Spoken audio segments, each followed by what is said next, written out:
শরীফ ওসমান হাদি। এই যুবককে তোমরা হত্যা করেছ। এই যুবককে হত্যা করে তোমরা, যুবক চেয়েছিল শুধুই ঢাকা ৮ আসনের এমপি হতে। রব্বে কারীম তার 3টা প্রয়োজনে, 3টা কারণে, তার কলিজায় ঈমান ছিল, তার বুকে কোরআন ছিল, সে হাফেজে কোরআন ছিল। সে কি ছিল? আমার একদম স্পষ্ট দলিল, সে হাফেজে কোরআন ছিল। গত পরশু আমার ঢাকা যেখানে বয়ান ছিল, ওই মসজিদের ইমাম, সাবার কি মসজিদ বলে এটাকে, সাবার মডেল মসজিদ, ওই মসজিদের ইমাম শরীফ হাদির বন্ধু, তারা একসাথে দাখিল আলেম পাস করেছে। ওই ইমাম আমাকে বললেন, হুজুর শরীফ হাদি হাফেজে কোরআন ছিল। কি ভাই, কত মানুষ দেশে গুলিবিদ্ধ হয়ে মারা গেছে, কত মানুষ দেশে গুলিবিদ্ধ হয়ে মারা গেছে, লেকিন শরীফ হাদির কলিজায় ঈমান ছিল, তার কলিজায় কোরআন ছিল, তার কলিজায় খাঁটি দেশপ্রেম ছিল। কয়টা ছিল বলেন? কয়টা? কি কি ছিল? ঈমান, কোরআন, দেশপ্রেম। বলেন, ঈমান, কোরআন, দেশপ্রেম। ঈমান ছিল, কোরআন ছিল, আর কে ছিল বলেন? আর কি ছিল বলেন? না, পেট প্রেম ছিল না, দেশপ্রেম ছিল।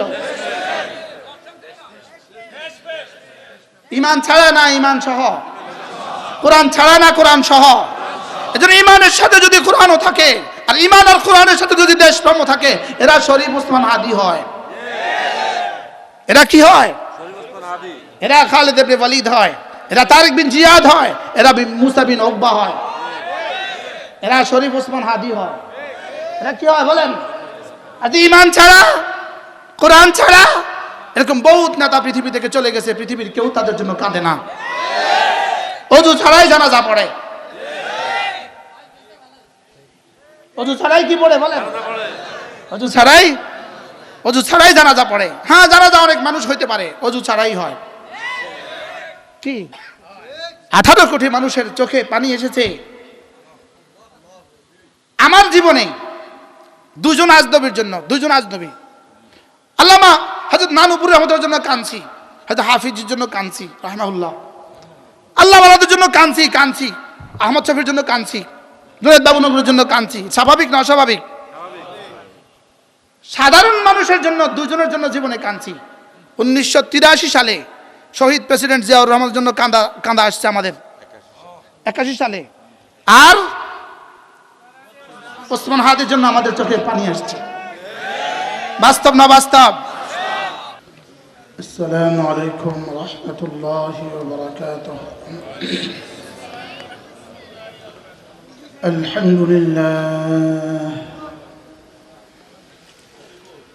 আলহামদুলিল্লাহ নাহমাদুহু ওয়া নাস্তাঈনুহু ওয়া নাস্তাগফিরুহু ওয়া নু'মিনু বিহি ওয়া নাতাওয়াক্কালু আলাইহি ওয়া নাউযু বিল্লাহি মিন শুরুরি আনফুসিনা ওয়া মিন সাইয়্যাতি আ'মালিনা। من يهده الله فلا مضل له ومن يضلله فلا هادي له ونشهد أن لا إله إلا الله وحده لا شريك له ونشهد أن سيدنا محمدا عبده ورسوله। সকলে পড়ি আল্লাহুম্মা সাল্লি আলা মুহাম্মাদ ওয়া আলা আলি মুহাম্মাদ কামা সাল্লাইতা আলা ইব্রাহিম ওয়া আলা আলি ইব্রাহিম ইন্নাকা হামিদুম মাজিদ। اللهم بارك على محمد وعلى آل محمد كما باركت على إبراهيم وعلى آل إبراهيم إنك حميد مجيد। فأعوذ بالله من الشيطان الرجيم بسم الله الرحمن الرحيم لا أقسم بهذا البلد وأنت حل بهذا البلد ووالد وما ولد لقد خلقنا الإنسان في كبد أيحسب أن لن يقدر عليه أحد يقول أهلكت مالا لبدا أيحسب أن لم يره أحد ألم نجعل له عينين ولسانا وشفتين وهديناه النجدين فلاقتحم العقبة وما أدراك ما العقبة فك رقبة أو إطعام في يوم ذي مسغبة يتيما ذا مقربة أو مسكينا ذا متربة ثم كان من الذين آمنوا وتواصوا بالصبر وتواصوا بالمرحمة أولئك أصحاب الميمنة والذين كفروا بآياتنا أولئك أصحاب المشأمة عليهم نار مؤصدة صدق الله مولانا العظيم আজকে 22 ডিসেম্বর 2025 চৌমনি পৌর ইমাম কমিটি ও ব্যবসায়ীগণের উদ্যোগে আয়োজিত 5 দিনব্যাপী আজিমুশান তাফসীরুল কোরআন মাহফিলের আজকে প্রথম দিন।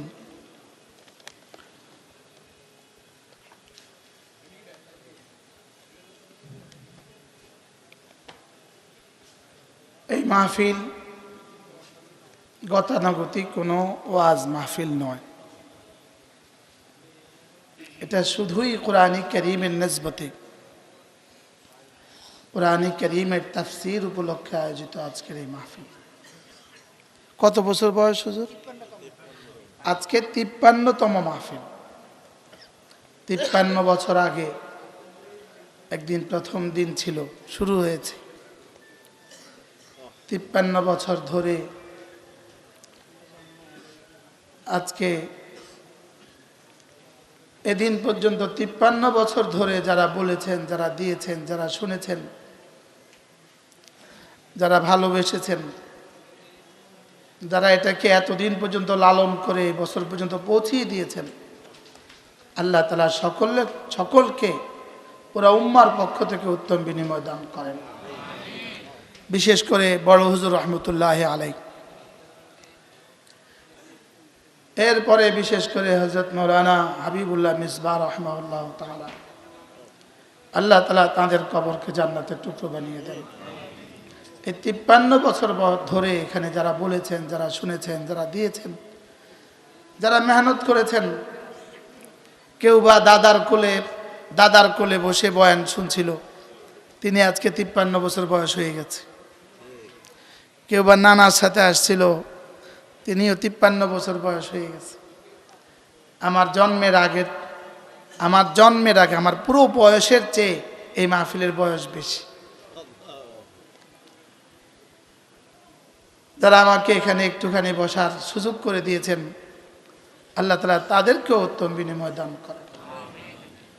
আমি আপনাদের সামনে সূরা নাবা থেকে শুরু করেছি। আজকে সূরাতুল বালাদ তেলাওয়াত হয়েছে। এর আগের সূরাগুলো এখানে আলহামদুলিল্লাহ পড়া হয়েছে। এতক্ষণ হযরত মাওলানা ইউনুস সাহেব তেলাওয়াতের উপরে যে সুন্দর কথা তিনি, যে তাত্ত্বিক কথা তিনি পেশ করেছেন, আপনারা কিছুটা বুঝে গেছেন আলহামদুলিল্লাহ যে কোরআনে কারীমের সাথে আমাকে আর আপনাকে কিভাবে লাগা উচিত। মাওলানার কথার শেষ দিককার কথার সাথে আমি আপনাদেরকে আরো সংযোজন করছি। কোরআনে কারীমের তেলাওয়াত কে কে করবে? উত্তর হবে আমি, তুমি, সে। বলেন কোরআনে কারীম কে কে পড়বে? বলেন আমি, তুমি, সে। আগে বলতাম যে আমরা আমাদের ছেলে মেয়েদেরকে কোরআন পড়াবো, এখন বলি না না, আমিও পড়বো কোরআন। স্ত্রীকে গিয়ে বলবেন তুমিও পড়বা কোরআন, আর সন্তানদেরকে বলবেন ওরাও পড়বে কোরআন। কোরআন পড়বে কে কে? বলেন আমি, তুমি, সে। মূলত কোরআন কোন এক বিশেষ গোষ্ঠীর জন্য কোরআনে কারীম মাখসুস না। শুধু মাদ্রাসাওয়ালারা পড়বে কোরআন, বিষয়টা এরকম না। কোরআন শুধু মাদ্রাসাওয়ালাদের জন্য কোরআন নাজিল হয় নাই, শুধু কোরআন নাজিল হয়েছে প্রতিটা মানুষের জন্য, প্রতিটা মুমিনের জন্য কোরআন নাজিল হয়েছে। বলেন কোরআন কার জন্য নাজিল হয়েছে? বলেন প্রতিটা মুমিনকেই পড়তে হবে কোরআন। কোরআন ছাড়া ইনসান হবে না, কোরআন ছাড়া মানুষ হবে না। বলেন কোরআন ছাড়া মানুষ না, কোরআন ছাড়া মানুষ হওয়ার আর কোনো ব্যবস্থাই নাই। আপনি গাড়ি ছাড়া ঢাকা যাবেন নোয়াখালী থেকে, কোনো সুযোগই নেই। বিমান ছাড়া বিদেশে যাবেন, কোনো সুযোগই নেই। আপনি কোরআন ছাড়া জান্নাতে চলে যাবেন, কোনো সুযোগই নেই। আপনি কোরআন ছাড়া মানুষ হবেন, কোনো সুযোগই নেই। বলেন কি বলছি? বলেন আপনি কোরআন ছাড়া মানুষ হবেন, কোনো কি নাই না, কোনো সুযোগই নেই। আল্লাহ তাআলা রহমান, আল্লাহ তাআলা ইনসানকে ইনসান বানাবার জন্য কোরআন দিয়েছেন। রহমান মানুষকে মানুষ বানাবার জন্য কোরআন দিয়েছেন। বলেন আল্লাহ তাআলা মানুষকে মানুষ বানাবার জন্য কি দিয়েছেন? বলেন আল্লাহ তাআলা মানুষকে মানুষ বানাবার জন্যই কোরআন দিয়েছেন। হুজুরকে এখানে দিলে ভালো হয়, দূরে বসে আছে। হুজুর আসেন না, হুজুর সামনে দেন, এই আপনাদের সাথে একটু মিলিয়ে দেন। কোরআন দিয়েছে কেন? বলেন মানুষকে মানুষ বানাবার জন্য। বলেন কোরআন দিয়েছে কেন? বলেন আবার বলেন কোরআন কেন দিয়েছে? মানুষকে মানুষ বানাবার জন্য কোরআন দিয়েছে। আমি কোরআনের সাথে জুড়ব কিভাবে? আমি কোরআনের সাথে প্রথম জুড়ব কোরআনকে বিশ্বাস করে। কোরআনকে কি করে? বলেন কোরআনের উপর ঈমান এনে। ইউমিনুনা বিমা উনজিলা ইলাইক, এ হলো প্রথম কোরআনের কারীমের সাথে লাগা। আমানার রাসূলু বিমা উনজিলা ইলাইহি মির রাব্বিহি ওয়াল মুমিনুন কুল্লুন আমানা বিল্লাহি ওয়া মালাইকাতিহি ওয়া কুতুবিহি ওয়া রুসুলিহি। প্রথম বিষয় হলো কোরআনে কারীমের উপর বিশ্বাস করা। এজন্য নতুনভাবে তাজদীদ করেন আমানতু বিল্লাহি ওয়া মালাইকাতিহি, এরপরে পড়েন অকুতুবিহি, অকুতুবিহি। এই জন্য কুতু তার নাই, কুতুবিহি, অকুতুবিহি ও রুসুলিহি। আমানার রাসূলু বিমা উনজিলা ইলাইহি মির রাব্বিহি ওয়াল মুমিনুন বিমা উনজিলা ইলাইহি, যে রাসূল ঈমান এনেছেন বিমা উনজিলা ইলাইহির উপর। বিমা উনজিলা ইলাইহি মানে কোরআন। বলেন বিমা উনজিলা ইলাইহি মানে কি? বলেন বিমা উনজিলা ইলাইহি মানে কোরআন। ওয়াল্লাযীনা ইউমিনুনা বিমা উনজিলা ইলাইক, বিমা উনজিলা ইলাইক মানে কোরআন। এজন্য প্রথম বিষয় হলো কোরআনে কারীমের উপরে ঈমান আনা। বলেন সবাই বলেন আমরা কোরআনে কারীমের উপরে ঈমান আনলাম। এটাকে দৌড়ান, মাঝে মাঝে বলবেন, এটা মাঝে মাঝে বলবেন, এটা মাঝে মাঝে বলবেন। আমানার রাসূলু বিমা উনজিলা ইলাইহি মির রাব্বিহি ওয়াল মুমিনুন। আজীব বিষয়, প্রথম শব্দই বলেছেন বিমা উনজিলা ইলাইহি মির রাসূলি, বিমা উনজিলা ইলাইহি মির রাব্বিহি, এটা প্রথম বলেছেন। এরপরে বলেছেন কুল্লুন আমানা বিল্লাহ। তাও আবার এটা শুধু বলে শেষ করেন নাই, এই আয়াতে কারিমা রব্বে করিম তার হাবিবকে আরশে আজিমে ডেকে নিয়ে দিয়েছেন। এই আয়াত আরশে আজিমে নাজিল হয়েছে, সুবহানাল্লাহ বলে। 7 আসমানের উপরে এই আয়াতে কারিমা নাজিল হয়েছে। সূরা বাকারার শেষ 2 আয়াত কোথায় নাজিল হয়েছে? 7 আসমানের উপরে সূরা বাকারার শেষ 2 আয়াত নাজিল হয়েছে। এটা রব্বে করিম তার রাসূলকে মেরাজে ডেকে নিয়ে হাদিয়া দিয়েছেন। এজন্য রাসূল করিম সাল্লাল্লাহু তাআলা আলাইহি ওয়াসাল্লাম ইরশাদ করেন, কোন মানুষ যদি রাত্রিবেলা এই 2 আয়াতে কারিমা পড়ে, সূরা বাকারার শেষ 2 আয়াত যদি কোনো মানুষ পড়ে, আল্লাহর নবী বলেন কাফাতাহ কাফাতাহ। সবাই পড়েন কাফাতাহ।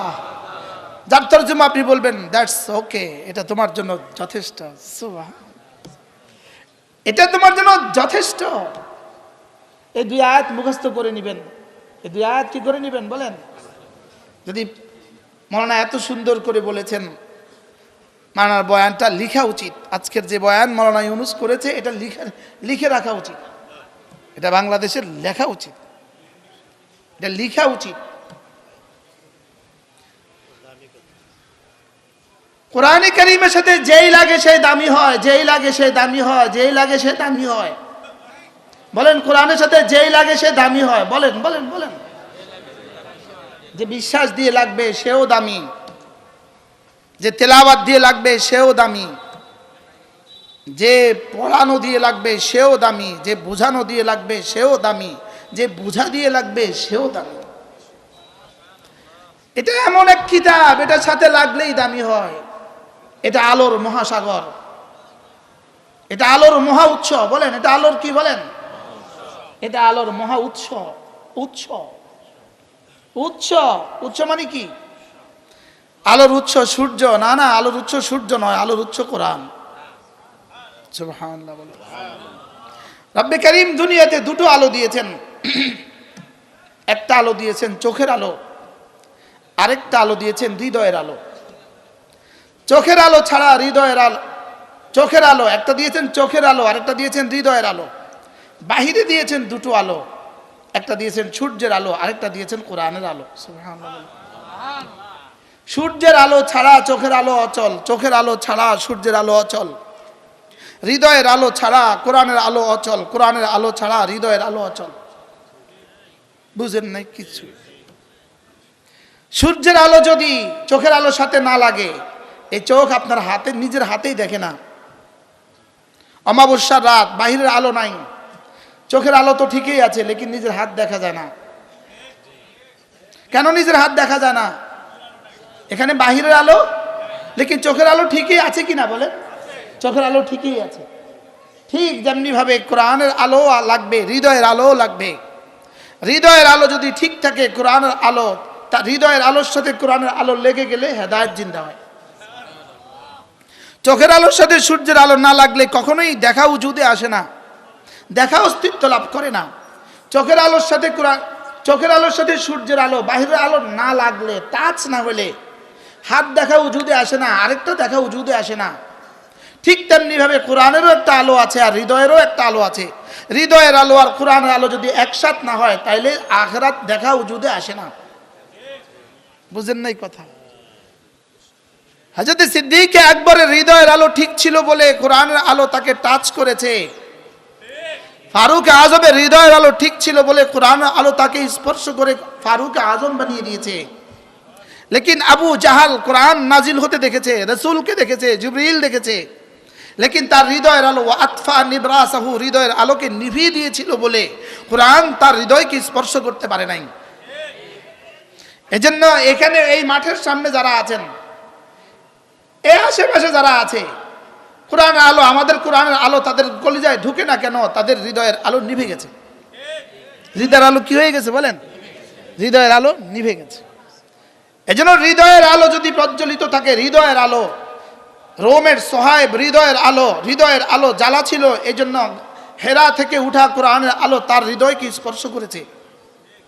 পারস্যের সালমান হেরা থেকে আলো তার হৃদয়কে স্পর্শ করছে। লেকিন মক্কার আবু জাহাল, মক্কার উতবা, মক্কার সাহেবা কোরআনের আলো দেখেছে, কোরআন দেখেছে, লেকিন হৃদয়ের আলো নিভিয়ে ফেলছিল। হৃদয়ের আলোর জন্য রব্বে করিম তলব শর্ত জুড়ে দিয়েছেন। তলব, চাওয়া নিজের ইচ্ছা। সুবহানাল্লাহ বলেন। হৃদয়ের আলোর জন্য নিজের ইচ্ছাকে কি করেছেন? শর্ত জুড়ে দিয়েছেন। নিজের ইচ্ছাকে শর্ত জুড়ে দিয়েছেন। নিজের ইচ্ছাকে রব্বে করিম হেদায়েতের জন্য শর্ত জুড়ে দিয়েছেন। ওয়াল্লাযীনা জাহাদু ফীনা লানাহদিয়ান্নাহুম সুবুলানা ওয়া ইন্নাল্লাহা লামাআল মুহসিনিন। রব্বে করিম শর্ত জুড়ে দিয়েছেন। এজন্য হৃদয় খুলে বসেন, এক আশায় বসেন যে আমি কোরআন কারীমের ক্লাসে বসছি। বলেন কি বলেন সবাই বলেন। আসার সময় নিয়ত করে আসবেন, কোরআন শুনবো। আল্লাহ আমাদেরকে কোরআনের আলো দিয়ে আমাদের জীবনকে আলোকিত করে দেন। মাওলানা অনেক সুন্দর করে বলেছেন, আল্লাহ তার হায়াতের মধ্যে, তার জবানে, তার ইলম আমলের মধ্যে আরো বেশি বারাকা নসিব করেন। আমার আজকের পঠিত সূরাতুর নাম সূরাতুল বালাদ। বালাদ শব্দের অর্থ শহর। আল্লাহ তাআলা এই সূরার মধ্যে মক্কা নগরীর কসম খেয়েছেন, মক্কাতুল মুকাররমার কসম খেয়েছেন, পবিত্র এই শহরের কসম খেয়েছেন। এজন্য এই সূরার নাম বালাদ হয়ে গেছে। এই সূরাতে রব্বে করিম তিনটা কসম খেয়েছেন। তিনটা কসম খেয়ে আল্লাহ তাআলা একটা শব্দ বুঝিয়েছেন। আরশে আজিমে মালিক কসম খাওয়ার প্রয়োজন পড়ে না। আরশের মালিক কসম খেতে হয় না। বাবা তার ছেলেকে বুঝাতে কসম খেতে হয় না। মা তার মেয়েকে কথা বুঝাতে কসম খেতে হয় না। একথা আমি আপনাদের সামনে আরো বারবার বলেছি। এক বস তার কর্মচারীকে কথা বলতে কসম খেতে হয় না। লেকিন জালেম ইনসানকে বুঝাবার জন্য আরশে আজিমে মালিক তার বানানেওয়ালা বারবার কসম খেয়েছেন। এখানে আল্লাহ তাআলা তিনটা কসম খেয়েছেন। এক নাম্বার, লা উকসিমু বিহাদাল বালাদ। যেখানেই কসম শব্দের আগে, উকসিমু শব্দের আগে লা আসে, এই লা শব্দের তর্জমা হলো, এটা মুফাসসিরিন বলেন, কেউ বলেন জায়েদা, আর কেউ বলেন না, কোরআনে কারীমে কোনো জায়েদা শব্দের প্রয়োজন নাই, প্রতিটারই অর্থ আছে। লা শব্দের অর্থ হলো ওদের হৃদয়ে আগে যেই তাদের কলিজায়, তাদের বুকে, তাদের কলিজায়, তাদের দিলে আগে যে সিদ্ধান্ত বসা ছিল, তো আল্লাহ তাআলা ওটাকে আগে রদ করেন। লা লা লা, না না না না না, তোমাদের হৃদয়ে যে কথা আছে এটা না, আমি যেটা বলি সেটা। এজন্য আগে কি করে? খালি করে। কি করে বলেন? আগে খালি করে। এটাকে বলে তাখলিয়া। এটাকে বলে কি? তাখলিয়া। এজন্য এই কালিমায়ে তয়্যিবা লা দিয়ে শুরু হয়েছে। এজন্য কালিমায়ে তয়্যিবা কি? লা দিয়ে কালিমায়ে তয়্যিবা শুরু হয়েছে। এজন্য যেটাকে তাখলিয়া বলে আগে তাখলিয়া করো, পরে তাজকিয়া করো। আগে তাখলিয়া করো, পরে কি করো? তাজকিয়া করো। তাখলিয়া মানে আমাদের খেজুর গাছের মধ্যে কি করে দেখবেন আপনারা, খেজুর গাছে খেজুর কাটে, খেজুরের মধ্যে কি লাগায়? হাঁড়ি লাগায় রসের জন্য। প্রথম দিনে রসে হাঁড়ি লাগায় না, প্রথম দিনে পরিষ্কার পরিচ্ছন্ন করে। আগে কি করে? আগে পরিষ্কার কাটে, সব ঝঞ্ঝা মুক্ত করে, এই সবগুলো ফেলে দেয়। এটাকে বলে তাখলিয়া। আগে দিলে যা আছে সব বের করো। আগে দিলে যা আছে সব কি করো? খালি করো। আপনি দুধের বাতিলে কি নিবেন? দুধ নিবেন, তা আগে যে পুরান দুধ ছিল ওটার মধ্যে রেখে দিবেন না, ওটা বের করে দিবেন? ওটা আগে ফেলে দিবেন। শুধু ফেলেই ঢেলে দিবেন না, এটাকে আবার ধুবেন? হ্যাঁ, এটাকে বলে শুধু আগেটাকে ফেলে দেওয়া, এটাকে বলে তাখলিয়া। পরে এটাকে ধোয়া, এটাকে বলে তাজকিয়া। এরপরে এটাকে ভরে দেওয়া, এটাকে বলে তামলিয়া। এটাকে বলে কি? তামলিয়া। তাহলে তাখলিয়া, তাজকিয়া, তামলিয়া। তো আল্লাহ তাআলা বলেন লা, না না না না না না, বলেন লা তরজমা কি? বলেন না না না, তোমাদের হৃদয়ে যে ধারণা আছে এই ধারণা নয়। না, আগে কলিজায় যা ঢুকায় রাখছো সব বাইর করো, সব কি রাখো, সব কি করো, সব নফি করে দাও। আমার পীর ও মুর্শিদ হযরত মাওলানা নানুপুরি রহমতুল্লাহ বলতেন, লাট তলোয়ার দিয়ে সব কেটে ফেলো। কি বলতেন? বলেন লাট তলোয়ার দিয়ে সব কি করো? লা ইলাহা ইল্লাল্লাহ। লা, বলেন লা লা ইলাহা ইল্লাল্লাহ, যে লা তলোয়ার দিয়ে সব কেটে ফেলো, কলিজা থেকে লা দিয়ে সব বের করে দাও। আল্লাহ তাআলা বলেন লা, পড়েন উকসিমু বিহাযাল বালাদ। এটা তেলাওয়াত হয়ে যায় না? মাওলানা যে বলছেন এটা তেলাওয়াত কি? লা উকসিমু বিহাযাল বালাদ, আল্লাহ তাআলা বলেন লা উকসিমু, আমি কসম খেয়ে বলছি, বিহাযাল বালাদে, আমি এই শহরের কসম খেয়ে বলছি। কোন শহর? মক্কা নগরী। আমি মক্কাতুল মুকাররমার কসম খেয়ে বলছি, আমি এই শহরের কসম খেয়ে বলছি। রব যেই শব্দের কসম খান এটা বড় এটা বড় মোজামশাই হয়, এটা বড় দামি বস্তু হয়, এটা বড় কি হয় বলেন? এটা বড় দামি বস্তু হয়। আল্লাহ তাআলা বলেন লা উকসিমু বিহাযাল বালাদ, আমি এই শহরের কসম খেয়ে বলছি। এবার রব্বুল আলামিন সামনে একটা জুমলায়ে মুতারাজা বলেছেন, এই শহরটা কেমন জানো? ওয়া আনতা হিল্লুম বিহাযাল বালাদ, আর আপনি না, আর আপনি এমন এক মানুষ, আপনি এমন এক সত্তা। ওয়া আনতা হিল্লুম বিহাযাল বালাদ, এই শহর তো এমনিতেই দামি, এই শহর তো এমনিতেই দামি, বাটি ওয়া আনতা হিল্লুম বিহাযাল বালাদ, আপনি এই শহরে অবস্থান করে এই শহরকে 4 চাঁদ লাগিয়ে দিয়েছেন, এই শহরকে আরো দামি বানিয়ে দিয়েছেন। এই শহরকে কি বানিয়ে দিয়েছেন? ওয়া আনতা হিল্লুম বিহাযাল বালাদ, আপনি এই শহরে অবস্থান করে এই শহরকে আরো দামি বানিয়েছেন। এটা হলো এক তরজমা, শহর দামি, রাসূল দামি। আসলে মূলত শহরের কোনো দাম হয় না, আসলে মূলত শহরের কোনো দাম হয় না, আসলে মাকানের কোনো দাম হয় না, মাকানের দাম হয় মাকিন দ্বারা, মাকান দাম হয় মাকিনের দ্বারা। শহরের কোনো দাম হয় না, শহরের দাম হয় শহরে অবস্থানকারীর দ্বারা।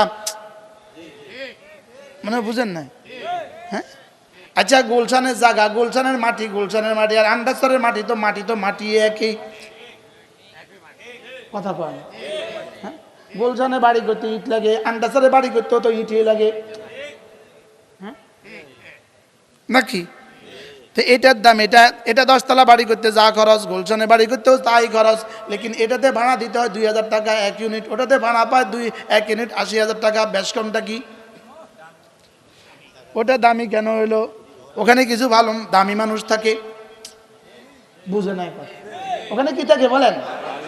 আল্লাহ তাআলা বলেন লা উকসিমু বিহাযাল বালাদ, আমি এই শহরের কসম খেয়ে বলছি। ওয়া আনতা হিল্লুম বিহাযাল বালাদ, আর হাবিব আপনি এই শহরে থাকছেন, এজন্য এই শহরটা বড় দামি। সুবহানাল্লাহ। ওয়া আনতা হিল্লুম বিহাযাল বালাদ, আপনি হুলুল থেকে আপনি এই শহরে অবস্থান করছেন। বলেন আপনি এই শহরে কি করছেন? আপনি অবস্থান করছেন। তাহলে শহরও দামি, যিনি অবস্থানকারী তিনি আরো দামি। সুবহানাল্লাহ। যিনি অবস্থানকারী কি তিনি কি আরো দামি।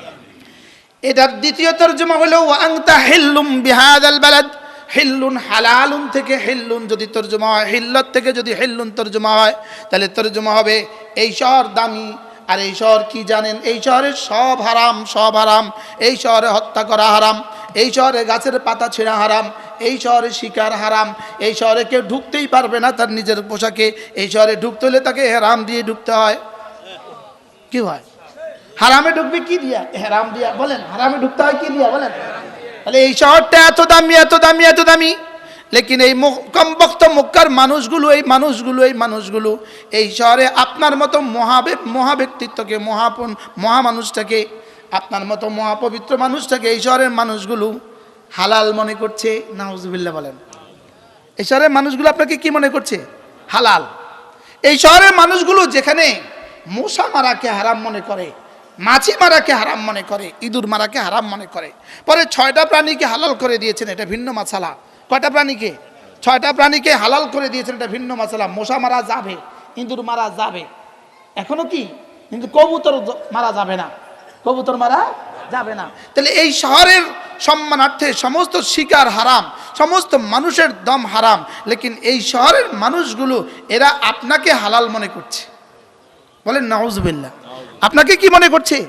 আপনাকে হত্যা করাকে তারা হালাল মনে করছে, আপনার সাহাবীদেরকে হত্যা করাকে তারা হালাল মনে করেছে।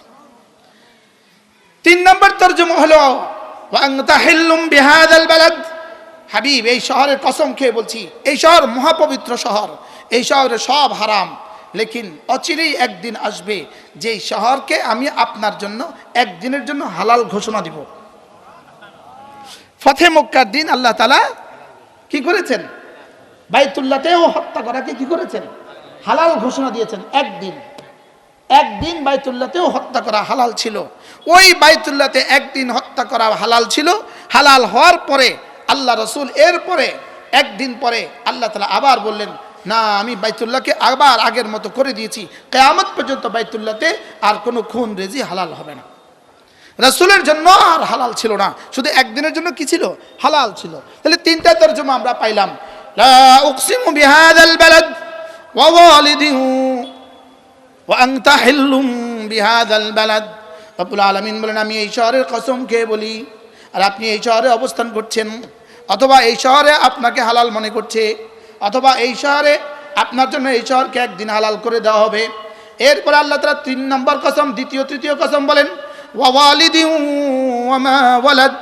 ওয়ালিদ মানে বাবা, পিতা, ওয়ালিদ মানে পিতা, ওয়ালাদ মানে সন্তান, ওয়া মা ওয়ালাদা, ওয়ালিদ মানে পিতা, আর ওয়ামা ওয়ালাদা যা পিতারা সন্তান হিসাবে যাকে গ্রহণ করে, ওয়ামা ওয়ালাদা মানে সন্তান।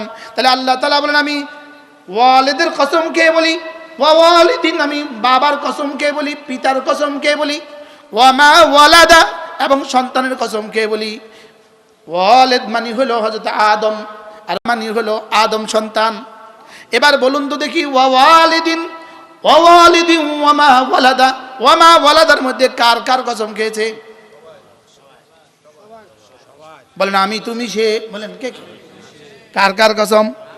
সে, তারা, তুমি, তোমরা, আমি, আমরা, সবার কসম। এক শব্দের মধ্যে কোটি কোটি টু দি পাওয়ার কোটি কোটি কসম হয়ে গেছে, একটা শব্দ। সুবহানাল্লাহ। শুধু একটা শব্দ, ওয়ামা ওয়ালাদা। পৃথিবীতে যত মানুষ ছিল, যত মানুষ আছে, যত মানুষ আসবে, সকলের কসম একসাথে খেয়েছে।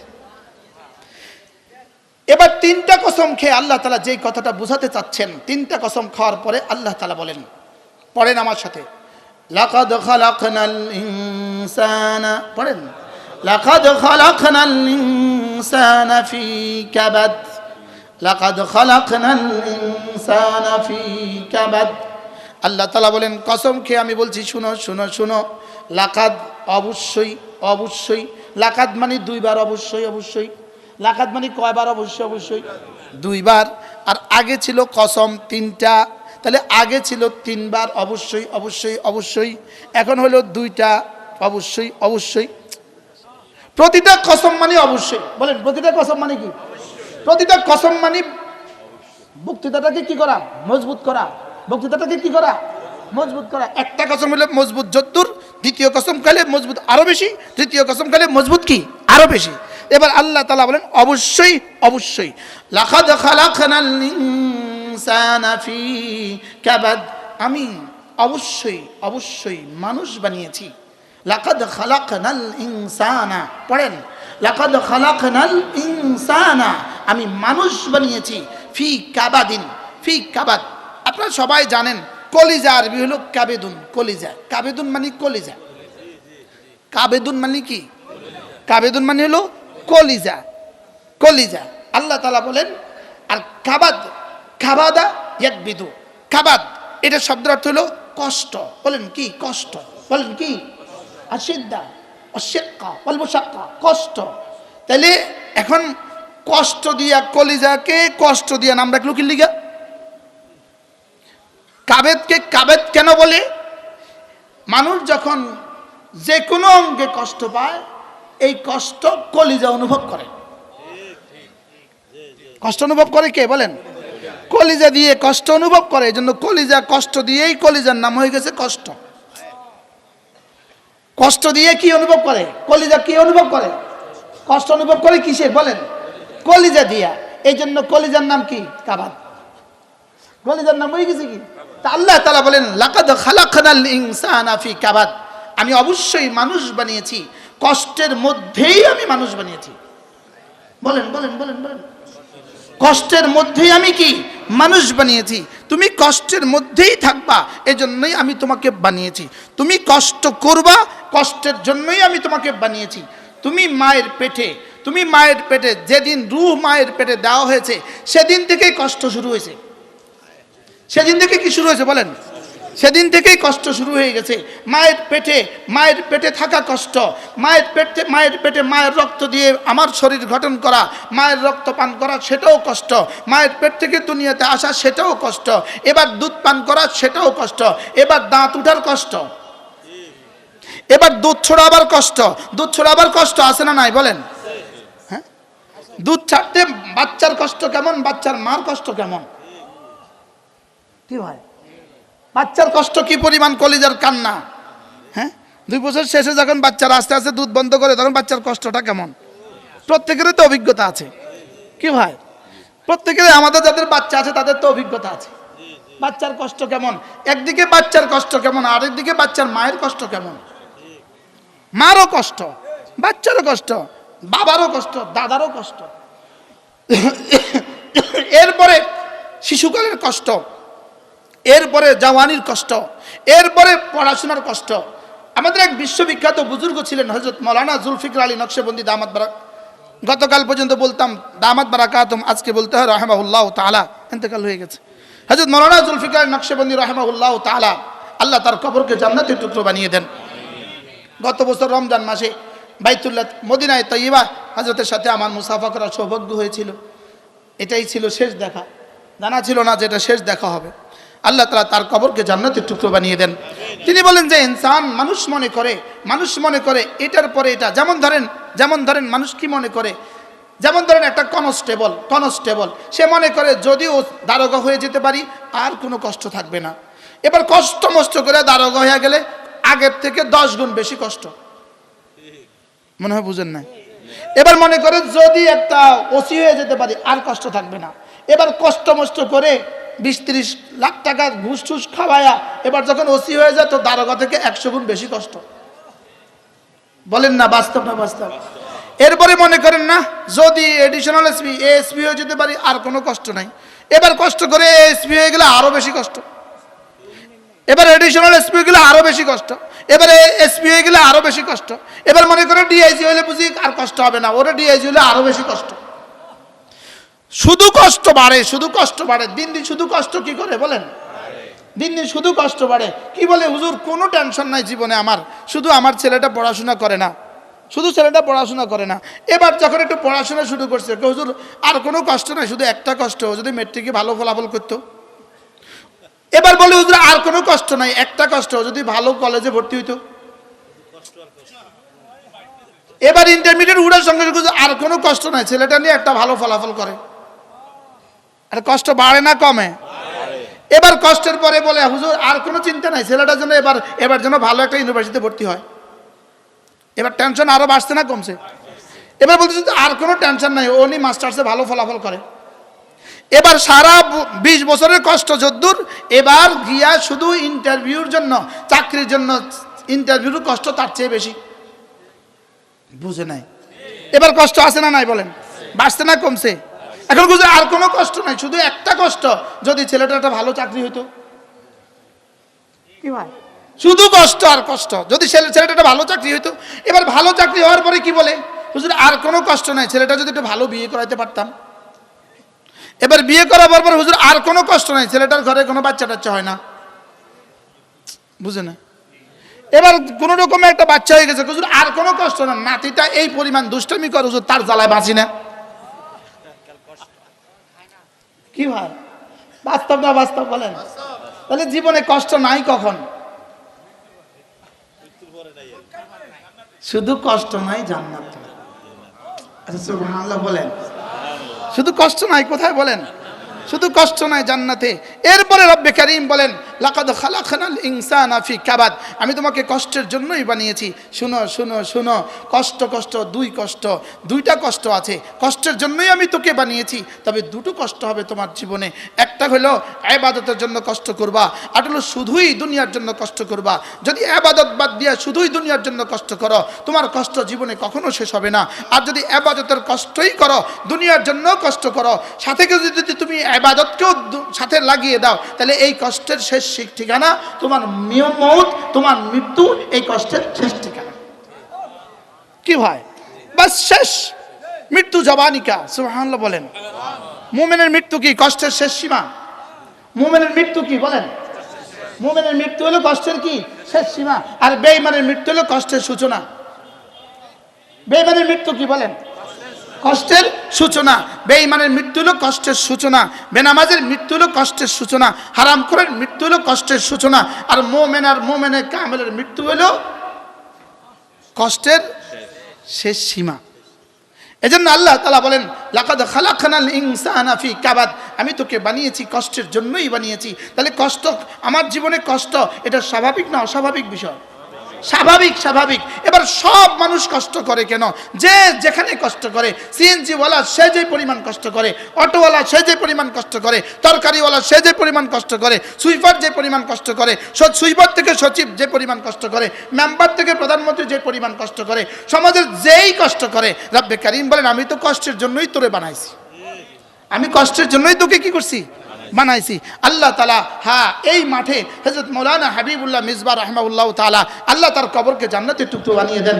এই মাঠে হযরত রহমতুল্লাহ বলছেন, আমি তো ক্যাসেটে শুনছি, এই মাঠে হযরতের বয়ান শোনার সৌভাগ্য আমার হয় নাই। এই মাঠে হযরতের সরাসরি বয়ান শোনার সৌভাগ্য আমার হয় নাই। আমরা তখন ছোট ছিলাম, আর আমরা তো লক্ষ্মীপুর, দূর থেকে আসতেও পারি নাই। পরে আমি ক্যাসেটে শুনছি হযরত মাওলানা হাবিবুল্লাহ মিসবাহ রাহমাহুল্লাহ বলছেন যে আল্লাহ তাআলা এই কমন কথাগুলো কেন বললেন? আল্লাহ তাআলা যে কথাগুলো আমরা আকলেও ধরে, আমরা চোখে দেখা বিষয়গুলো কেন বললেন? আল্লাহ তাআলা চোখে দেখা বিষয়গুলোকে এজন্য বললেন যেগুলো চোখে দেখি না সেগুলোর উপরে ইয়াকিন বানাবার জন্য। যেগুলো চোখে দেখি না সেগুলোর উপরে কি ইয়াকিন বানাবার জন্য। যে তুমি দেখো, আমি এখানে যা বলেছি, আমি তোমার বেলা যা বলেছি ঠিক, জান্নাতের বেলা আমি যা বলেছি এটাও ঠিক। এখানে যেমন আমি কষ্টের জন্যই বানিয়েছি, কষ্ট ছাড়া এখানে কে আছে? কষ্ট ছাড়া কেউ আছে? ধনিয়া বিক্রেতার কষ্ট আছে না নাই বলেন? মরিচ বিক্রেতার কষ্ট আছে না নাই বলেন? এখানে কষ্ট নাই কার? বাংলাদেশে কষ্ট নাই শুধু নেতাদের, শুধু নেতাদের কষ্ট নাই। ওরা বসে আছে এসি রুমে, আর ওদের কর্মচারীরা এখান থেকে টাকা তোলে। আমারে বলছে কিছু কইতাম না, আমিও কইতাম না, ইনশাআল্লাহ কইতাম না কিছু না। এদের কষ্ট নাই, এদের কষ্ট আছে তখন যখন, এদের কষ্ট আছে তখন যখন এদের নামে ওয়ারেন্ট জারি হয়, তখন বুঝে কষ্ট কত। বলে কষ্ট নাই, কষ্ট বলে নাই, আরে কষ্ট আছে না নাই বলেন না? যখন ওয়ারেন্ট জারি হয় তখন কারোর খেরের পাড়ার নিচে গিয়া ঘুমায়। বাস্তব না বাস্তব? তাহলে বোঝা গেছে কষ্ট, কষ্ট সবারই কষ্ট। আমাদের কোনো কষ্ট নাই, হুজুরদের কোনো কষ্ট নাই, ওরকম নাই। কষ্ট, কষ্ট সবারই কষ্ট আছে। হ্যাঁ, কারোর কষ্টের বিনিময়ে কারোর কষ্ট এখানেই শেষ হয়ে যাবে, আর কারোর কষ্ট এখান থেকে শুরু হবে। কি ভাই? লাকাদ খালাকনাল ইনসানা ফি কাবাদ, পড়েন লাকাদ খালাকনাল ইনসানা ফি কাবাদ, আমি কষ্টের মধ্যেই তোকে বানিয়েছি, কষ্টের জন্যই আমি তোকে বানিয়েছি। আল্লাহ আমাদের কষ্টকে, দুই কষ্ট, আমাদের কষ্টকে জান্নাতের জন্য কষ্ট বানিয়ে দেন। যে শুধুই ঈমান আমলকে ঠিক রাখে, যে ঈমান আমলকে ঠিক রাখে, আল্লাহ তাআলা সমস্ত আহকামগুলোকে মেনে নেয়, আল্লাহ তাআলা ফরায়েজগুলোকে মেনে নেয়, ওয়াজিবাতগুলোকে মেনে নেয়, সুনানগুলোকে মেনে নেয়, মুস্তাহাব্বাতগুলো মেনে নেয়, নওয়াফিলগুলো মেনে নেয়, এই সবগুলো যে মেনে নেয়, হারামগুলো যে ছেড়ে দেয়, মাকরুহাতগুলো যে ছেড়ে দেয়, সমস্ত গুনাহ কবিরা যে ছেড়ে দেয়, সমস্ত গুনাহ যে সগীরা যে ছেড়ে দেয়, তার দুনিয়া না, তার দুনিয়ার প্রতিটা বিন্দু জান্নাত। তার দুনিয়ার প্রতিটা কষ্ট কি বলেন? তার দুনিয়ার প্রতিটা কষ্ট কি? তার দুনিয়ার প্রতিটা কষ্ট জান্নাত, তার দুনিয়ার প্রতিটা কষ্টই জান্নাত। এই জন্য যার ঈমান ঠিক আছে, যার নামাজ ঠিক আছে, তার রিক্সাটা যদি হালাল হয়, বলেন তার রিক্সাটা যদি কি হয়, রিক্সাটা যদি হালাল টাকা কিনা হয়, তার রিক্সার প্রতিটা প্যাডেল ঘুরানো হাজারো নফলের চেয়ে বেশি দামি। আমাদের হযরত মাওলানা হাবিবুল্লাহ মিসবাহ রাহমাহুল্লাহ এই মাঠে একবার এক আশ্চর্য কথা বলছেন, আমাদের দেশের কিছু রিক্সা আছে, রিক্সার পেছনে ছবি লাগায় রাখে, আছে না নাই? আচ্ছা, রিক্সার পেছনে যে ছবি লাগায় রাখছে, রিক্সার পেছনে নারীর ছবি লাগায় রাখছে, এরকম রিক্সা আছে না নাই? আচ্ছা, রিক্সার পেছনে যে নারীর ছবিটা লাগাইলো, এই রিক্সাওয়ালার লাভ কি?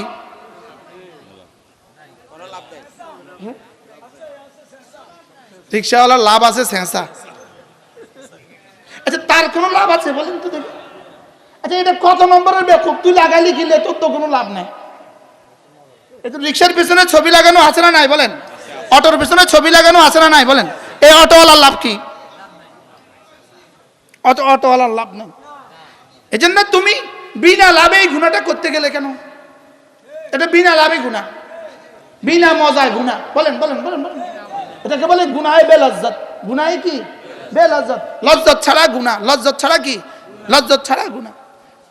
ইমাম রাজি রহমতুল্লাহি আলাইহি তাফসীরে কবীরের মধ্যে লাকাদ খালাকনাল ইনসানা ফি কাবাদ, এটা আশ্চর্য একটা কথা বলেছেন আল্লামা ইমাম রাজি রাহমাহুল্লাহ। তিনি বলেন আসলে আল্লাহ তাআলা দুনিয়া বানালেন কেন? খেয়াল করেন, খেয়াল করেন, একটু খেয়াল করেন। দুনিয়া আল্লাহ তাআলা লজ্জতের জন্য বানান নাই। দুনিয়া স্বাদ আস্বাদনের জন্য আল্লাহ দুনিয়া বানান নাই।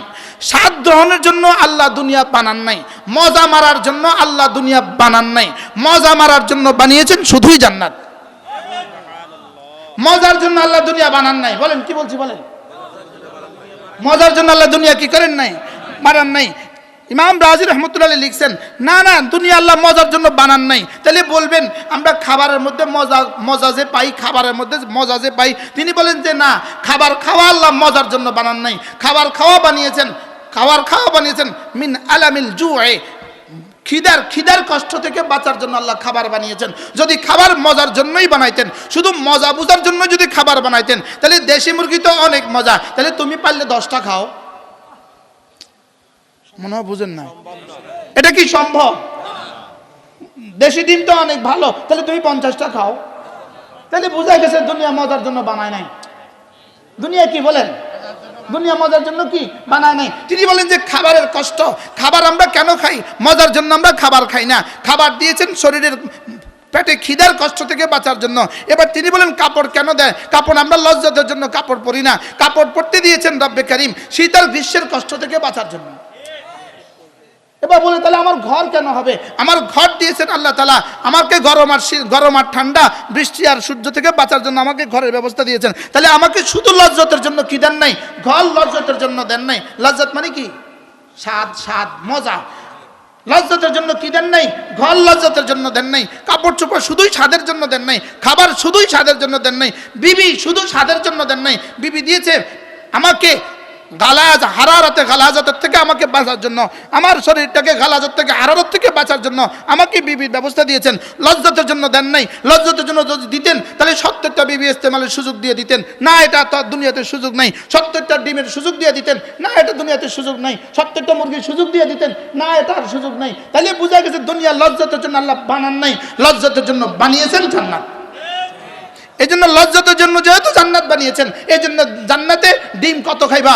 লজ্জত যতক্ষণ লাগে ততক্ষণ। আরে সুবহানাল্লাহ বলেন।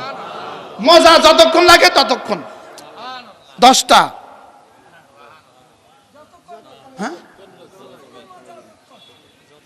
কি? এবার কাপড়ের লজ্জত জান্নাতে, এই জন্য একসাথে পূর্বা 70টা জোড়া। সুবহানাল্লাহ বলেন। এই জন্য বিবির লজ্জত জান্নাতে, এই জন্য একসাথে 70,000। সুবহানাল্লাহ বলেন। এবার ঘর বাড়ির লজ্জত জান্নাতে, এই জন্য তোমার জন্য যে ঘর হবে এটা 10 দুনিয়া বরাবর। এবার বলুন তো দেখি শরাবের লজ্জত কোথায়? শরাবের মজা জান্নাতে। শরাবের মজা জান্নাতে, মধুর মজা জান্নাতে, দুধের মজা জান্নাতে, পানির মজা জান্নাতে, বিবির মজা জান্নাতে, হুরের মজা জান্নাতে, গিলমানের মজা জান্নাতে।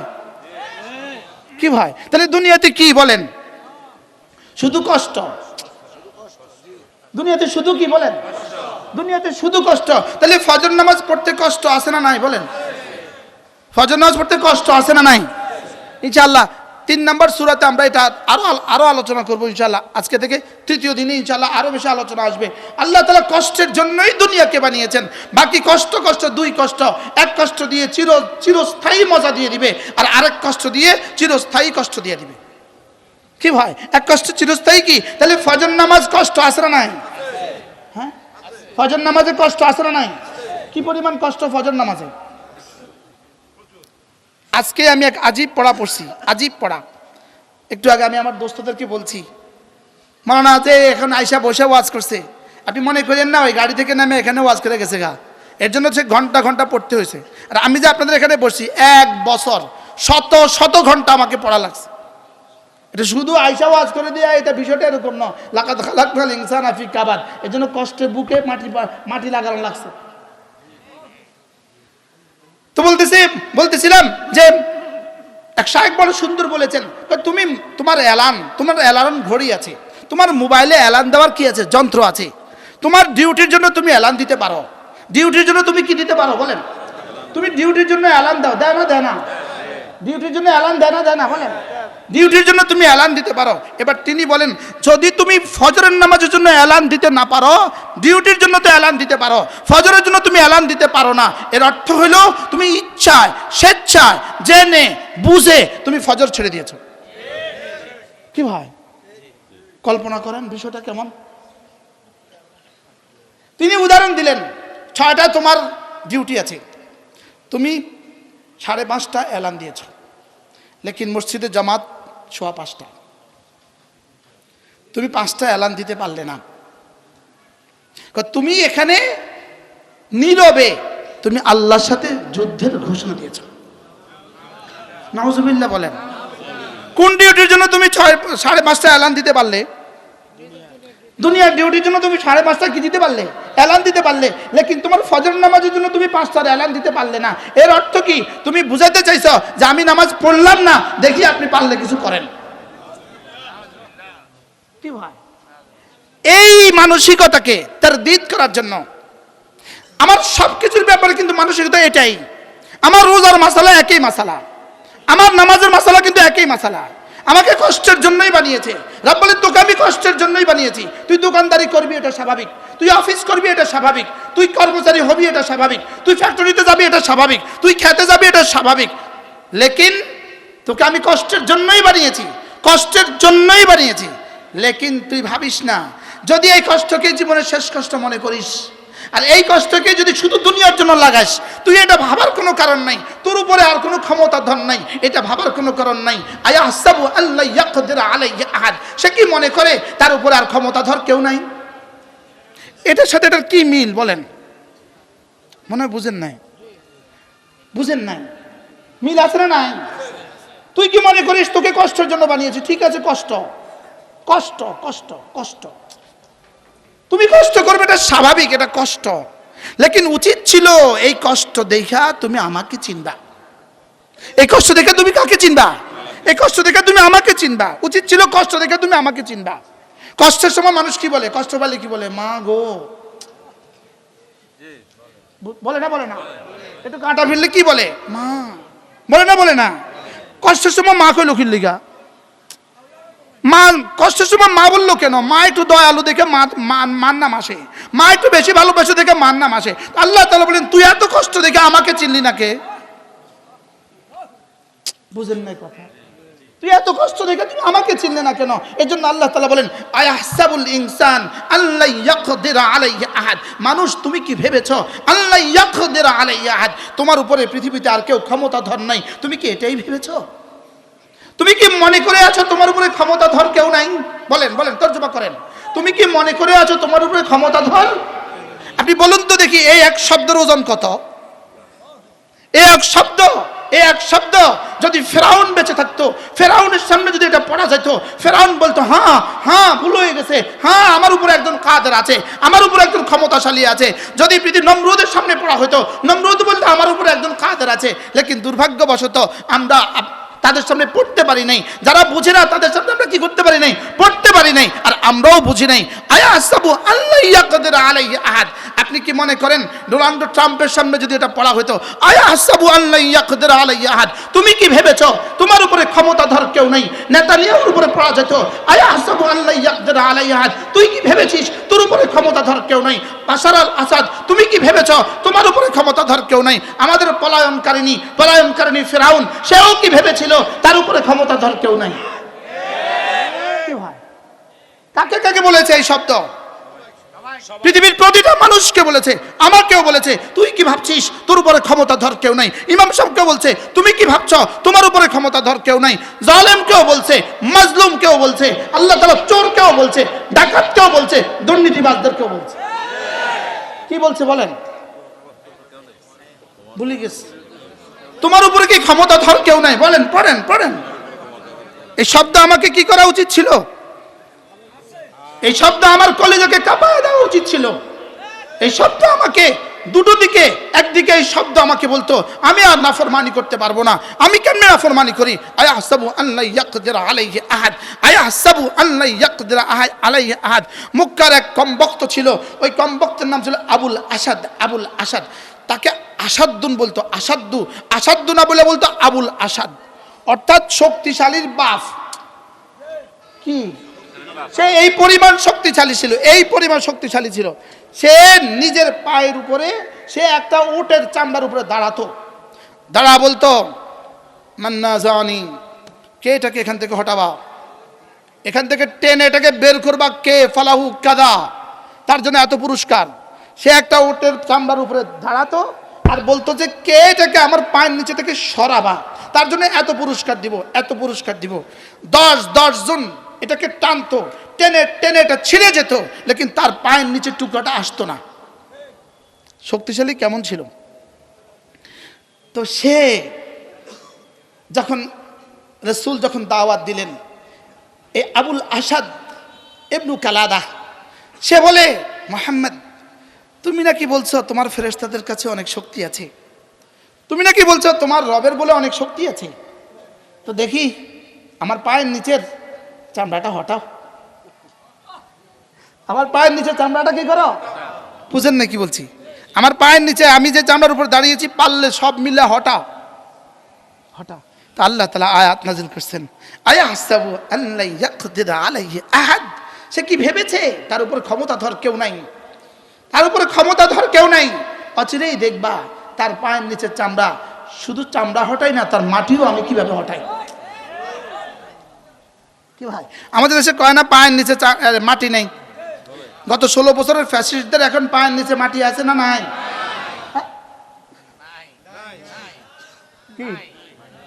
এত আমরা পালাই না, আমরা পালাই না। হ্যাঁ, আচ্ছা কি পরিমাণ চ্যালেঞ্জ ছুটছিল রবের সাথে, পারলে ঠেকাও, আরেকজন তো বলছে খেলা হবে, বলছে না বলেন। হ্যাঁ, আচ্ছা প্রতিটা অহংকারের জন্য রব্বে কারিমের চ্যালেঞ্জ কেমন ছিল, প্রতিটা অহংকারের জন্য রবের চ্যালেঞ্জ কেমন। আয়াহসাবু আল্লা ইয়াকদির আলাইহি আহাদ। আমার মনে হয় আজকের পৃথিবীর সমস্ত জালেমদেরকে রব যেন আরশ আজিম থেকে এই আয়াত ছুড়ে দিচ্ছেন, আয়াহসাবু আল্লা ইয়াকদির আলাইহি আহাদ। বলেন না, বলেন না, পড়েন না। মোদিজি যদি মনে করে আয়াহসাবু, মোদিজিকে যেন রব, মোদিকেও যেন রব বলে, আয়াহসাবু আল্লা ইয়াকদির আলাইহি আহাদ। নেতানিয়াহুকেও রব বলে, আয়াহসাবু আল্লা ইয়াকদির আলাইহি আহাদ। ফিরআউনকেও রব বলে, আয়াহসাবু আল্লা ইয়াকদির আলাইহি আহাদ। যেন আরশ আজিমে এই আওয়াজ গুঞ্জরিত হচ্ছে, কি হচ্ছে বলেন, যেখানে ওই আয়াত যেন গুঞ্জরিত হচ্ছে, আয়াহসাবু আল্লা ইয়াকদির আলাইহি আহাদ। হে জালেম সম্প্রদায়, তুমি কি ভেবেছো তোমার উপরে ক্ষমতাধর কেউ নাই? গত 16টা বছর এভাবে নির্যাতিত হয়ে, এভাবে নিগৃহীত হয়ে আজকে দেশে ফিরে এসে আজকের এই মানুষগুলো আবার কিভাবে দুর্নীতি করে।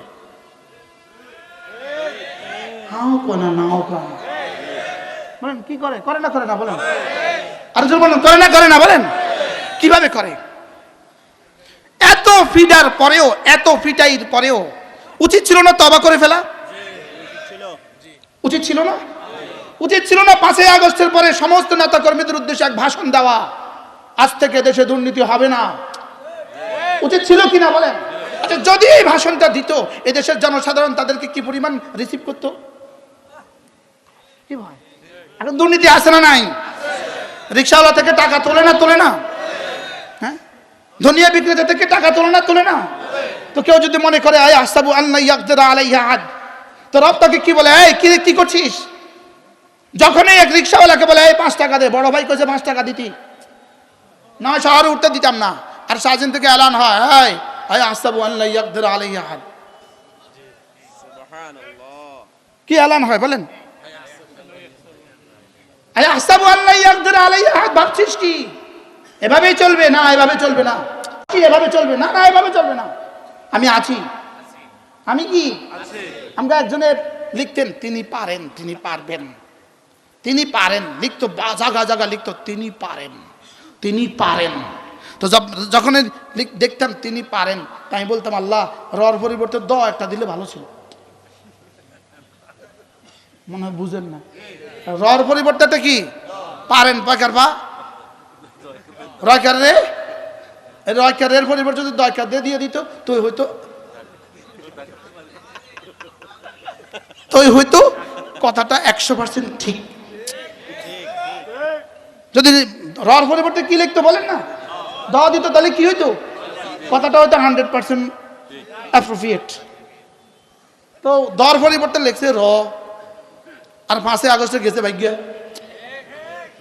কি ভাই, তিনি পারেন না, না কেউ পারে না, তিনি পারেন না, না কেউ পারে না। আয়াহসাবু আল্লা ইয়াকদির আলাইহি আহাদ, পড়েন পড়েন পড়েন, আয়াহসাবু আল্লা ইয়াকদির আলাইহি আহাদ। এজন্য আয়াহসাবু আল্লা ইয়াকদির আলাইহি আহাদ, জনগণের সমস্ত ক্ষমতার উৎস। রব বলে না না না না, আয়াহসাবু আল্লা ইয়াকদির আলাইহি আহাদ, আমি সমস্ত ক্ষমতার উৎস। বলেন কে ক্ষমতার উৎস? পড়েন কোরআন আয়াত পড়েন, আয়াহসাবু আল্লা ইয়াকদির আলাইহি আহাদ, ক্ষমতার উৎস কে? আরো জোরে বলেন, ক্ষমতার উৎস কে? ক্ষমতার উৎস রব্বে করিম। কুলিল্লাহুম্মা মালিকাল মুলক তুতিল মুলকা মান তাশা ওয়া তানজিউল মুলকা মিম্মান তাশা ওয়া তুইজ্জু মান তাশা ওয়া তুযিল্লু মান তাশা। 16 বছরের পরে উচিত ছিল এই শব্দ থেকে তওবা করা। এই শব্দ থেকে কি করা? এই শব্দ থেকে তওবা করা উচিত ছিল। শব্দটা কি?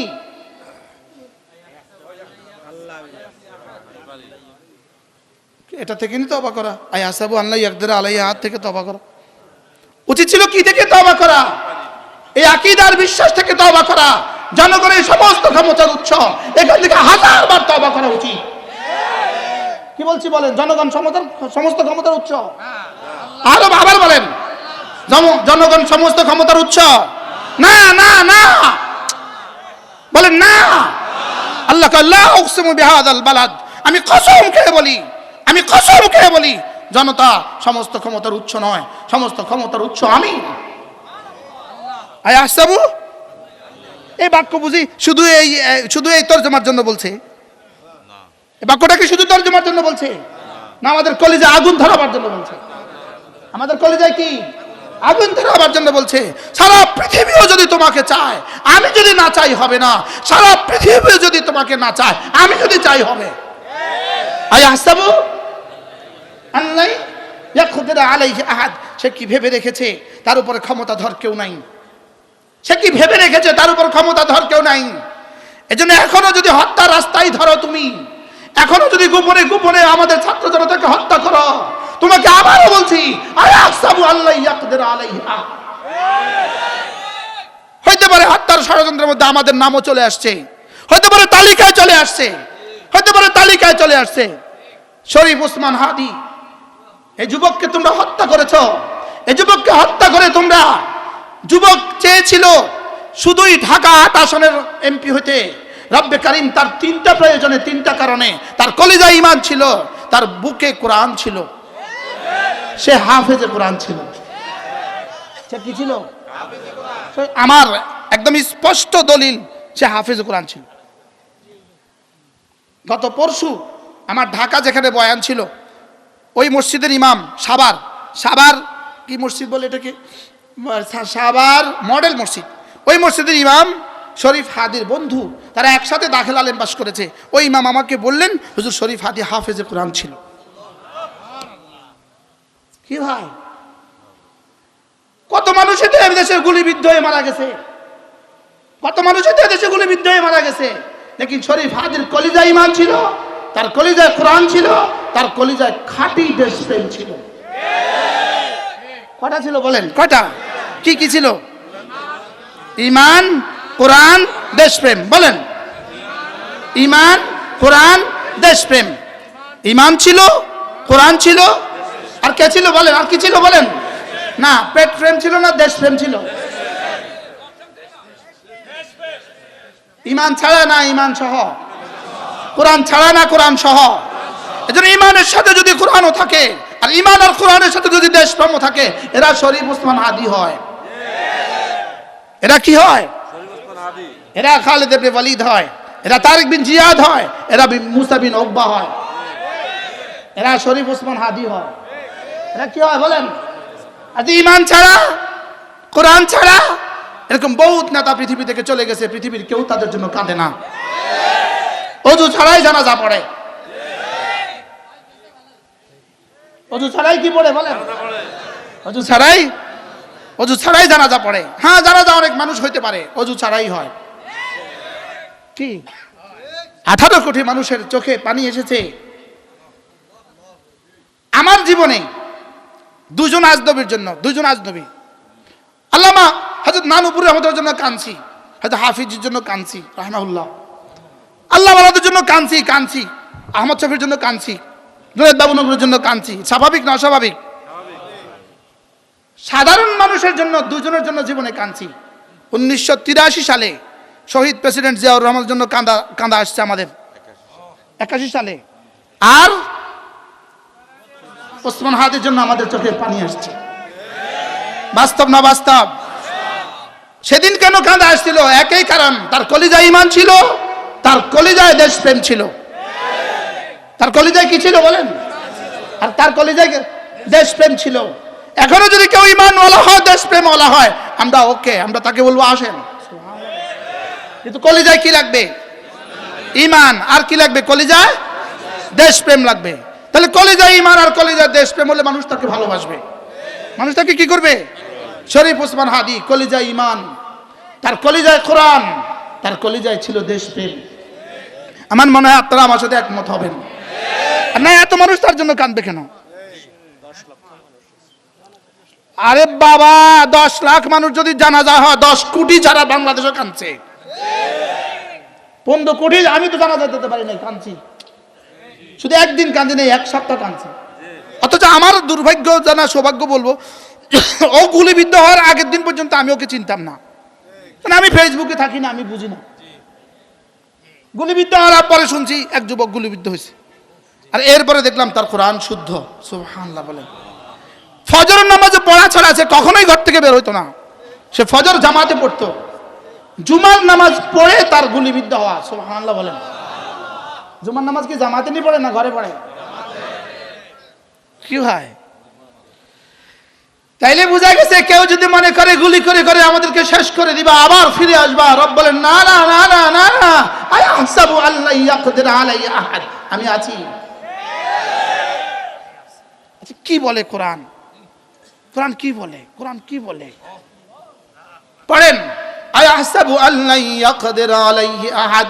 পড়েন, আয়াহসাবু আল্লা ইয়াকদির আলাইহি আহাদ, আয়াহসাবু আল্লা ইয়াকদির আলাইহি আহাদ। বলেন বালা, লা ইলাহা ইল্লাল্লাহ, লা ইলাহা ইল্লাল্লাহ, লা ইলাহা ইল্লাল্লাহ ওয়াহদাহু লা শারীকা লাহু, লাহুল মুলকু ওয়া লাহুল হামদু ওয়া হুয়া আলা কুল্লি শাইইন কাদির। আয়াহসিবু আল্লা ইয়াকদির আলাইহি আহাদ। সে কি মনে করে যে তার উপরে কোনো ক্ষমতাধর নাই? সে কি মনে করে তার উপরে কাদের কেউ নাই? সে কি মনে করে তার উপরে কাদির কেউ নাই? সে কি মনে করে তার উপরে মুক্তাদের কেউ নাই? আমি কাদের, আমি কাদির, আমি মুক্তাদের, আমি কবি। সুবহানাল্লাহ। আয়াহসাবু আল্লা ইয়াকদির আলাইহি আহাদ। পড়েন, হ্যাঁ, যদি আমার সুযোগ থাকতো আমি এই আয়াত ফজর পর্যন্ত পড়তাম। কলিজায় কথা বসান, আমার উপরে একজন কুদরতওয়ালা আছে। আমি যে ফজর পড়ি না, আমার উপরে কুদরতওয়ালা আছে। আমি যে জোহর পড়ি না, আমার উপরে কুদরতওয়ালা আছে। আমি যে আসর পড়ি না, আমার উপরে কুদরতওয়ালা আছে। আমি যে মাগরিব পড়ি না, আমার উপরে কুদরতওয়ালা আছে। আমি যে দোকান বন্ধ করি না, আমার উপরে কুদরতওয়ালা আছে। আমি যে অফিস বন্ধ করি না, আমার উপরে কুদরতওয়ালা আছে। আমি যে মিটিং বন্ধ করি না, আমার উপরে কুদরতওয়ালা আছে। এজন্য আমি বলি, আজকে যারা ইসলামের নামে রাজনীতি করছেন, আপনাদের হাতে ধরে বলবো, পায়ে ধরে বলবো, আগামী নির্বাচনের আগে কোন মিটিং এ যেন আপনাদের জামাত ছুটে না যায়। না তারা ঠিক জোরে কয় না, না তারা বলেছে না, তারা জোরে ঠিক কয় না। কি বলছি বলে? না, জামাত তরফ হতে পারবে না। বলেন ইনশাআল্লাহ, বলেন। কি বলছি কইছি কি এটা জোরে বলেন। আমি কি শুধু একজনকে কইছি, এক নেতারে কইছি? আমি তো সারা বাংলাদেশের সবাই কইছি। শুধু বাংলাদেশকে বলছি না, ঢাকা পৃথিবীকে বলছি না, এটা সবাইকে বলছি। কেউ নিজেকে নিয়ে না, যদি মনে হয় আমার দেখে কইছে কি আয়াসাবু আল্লা ইয়াকদির আলাইহি আহাদ। তোমার এই কথা ভাবার কোনো কারণ নাই। তোমার ফজরের হিসাব দেওয়া লাগবে না, এই কথা ভাবার কোনো কারণ নাই। তোমার জোহরের হিসাব দিতে হবে না, এই কথা ভাবার কোনো কারণ নাই। তোমাকে নামাজের হিসাব দিতে হবে না, এই কথা ভাবার কোনো কারণ নাই। তোমাকে রোজার হিসাব দিতে হবে না, এই কথা ভাবার কোনো কারণ নাই। তুমি যদি বলো আমার অনেক মাল আছে, রব্বে কারীম বলেন ইয়াকুলু আহলাকতু মালাল লুবাদা, ইয়াকুলু আহলাকতু মালাল লুবাদা। সে বলে আমি তো অনেক মাল খরচ করে ফেলেছি, আমি তো অনেক মাল রেখে দিয়েছি, আমি তো অনেক মাল খরচ করেছি। রব্বে কারীম বলেন তোমার মাল, তোমার চেয়ে বেশি মাল খরচ করনেওয়ালা সেও যেমন টিকে নাই, তুমিও টিকবা না। তোমার চেয়ে বেশি ক্ষমতাধর সেও যেমন টিকে নাই, তুমিও টিকবা না। অতএব মালের দম, মালের বড়াই আমার সাথে হবে না। বলে কি তোমার শক্তির বড়াই আমার সাথে হবে না, তোমার মালের বড়াই আমার সাথে হবে না। কি বলছে বলেন বলেন বলেন, কি বলছে? তোমার মালের বড়াই কেন?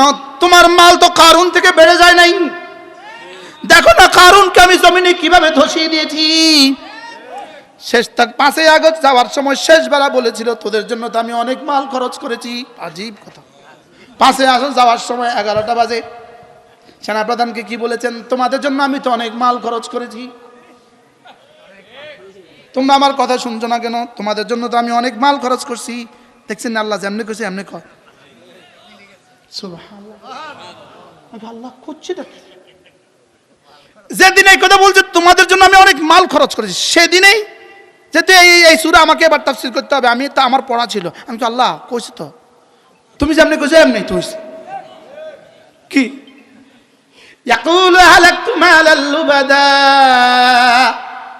2-4টা মাল যদি হয়ে যায় বাচ্চাটাকে আর কোরআন পড়ায় না। আস্তে কয় জি, আস্তে বাস্তব না বাস্তব?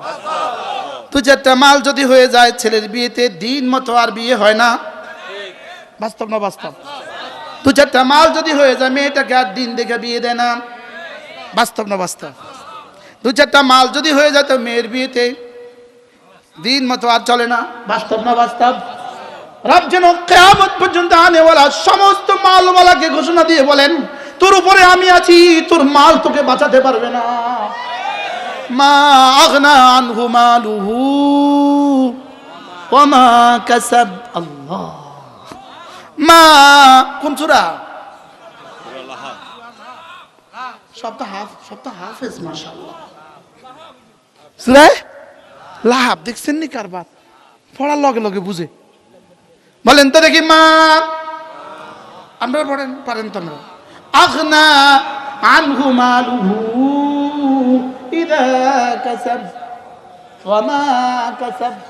মা আগনা আনহু মালুহু, তার মাল তাকে বাঁচাতে পারে নাই। মা আগনা আনহু মালুহু, 832 ভরি স্বর্ণ রেখে গেলেন। এখন এই স্বর্ণগুলো আল্লাহু আকবার কবীরা বাঁচাতে পারে নাই। ওগুলো রাখছিল কি লেগা? বিপদে কাজে আসবে। কথা কয় না? স্বর্ণগুলো রাখছিল কি লেগা? এখন কি কাজে আসছে না মামলাতে আরো সহযোগী হয়েছে? আশ্চর্য কথা। কি হারাম মাল কি প্রয়োজনে কাজে আসে না প্রয়োজনে ধ্বংস? আরো আরো আরো ধ্বংসের মধ্যে আরো তেল দেয়, আগুনে আরো কি দেয় বলেন? তেল দেয় না, মোবিল দেয়। মোবিল কি হারাম মাল ধ্বংসের মধ্যে আরো কি দেয়? আল্লাহ তাআলা বলেন ইয়াকুলু আহলাকতু মালাল লুবাদা। সে বলে বেড়ায় আমি তো অনেক মাল খরচ করে রেখেছি, আমি তো আমাকে বাঁচাবার জন্য অনেক মাল খরচ করেছি, টাওয়ার বানিয়েছি, আমি তো মাল খরচ করেছি, আমি তো বিদেশে 300টা বাড়ি বানিয়ে রেখেছি।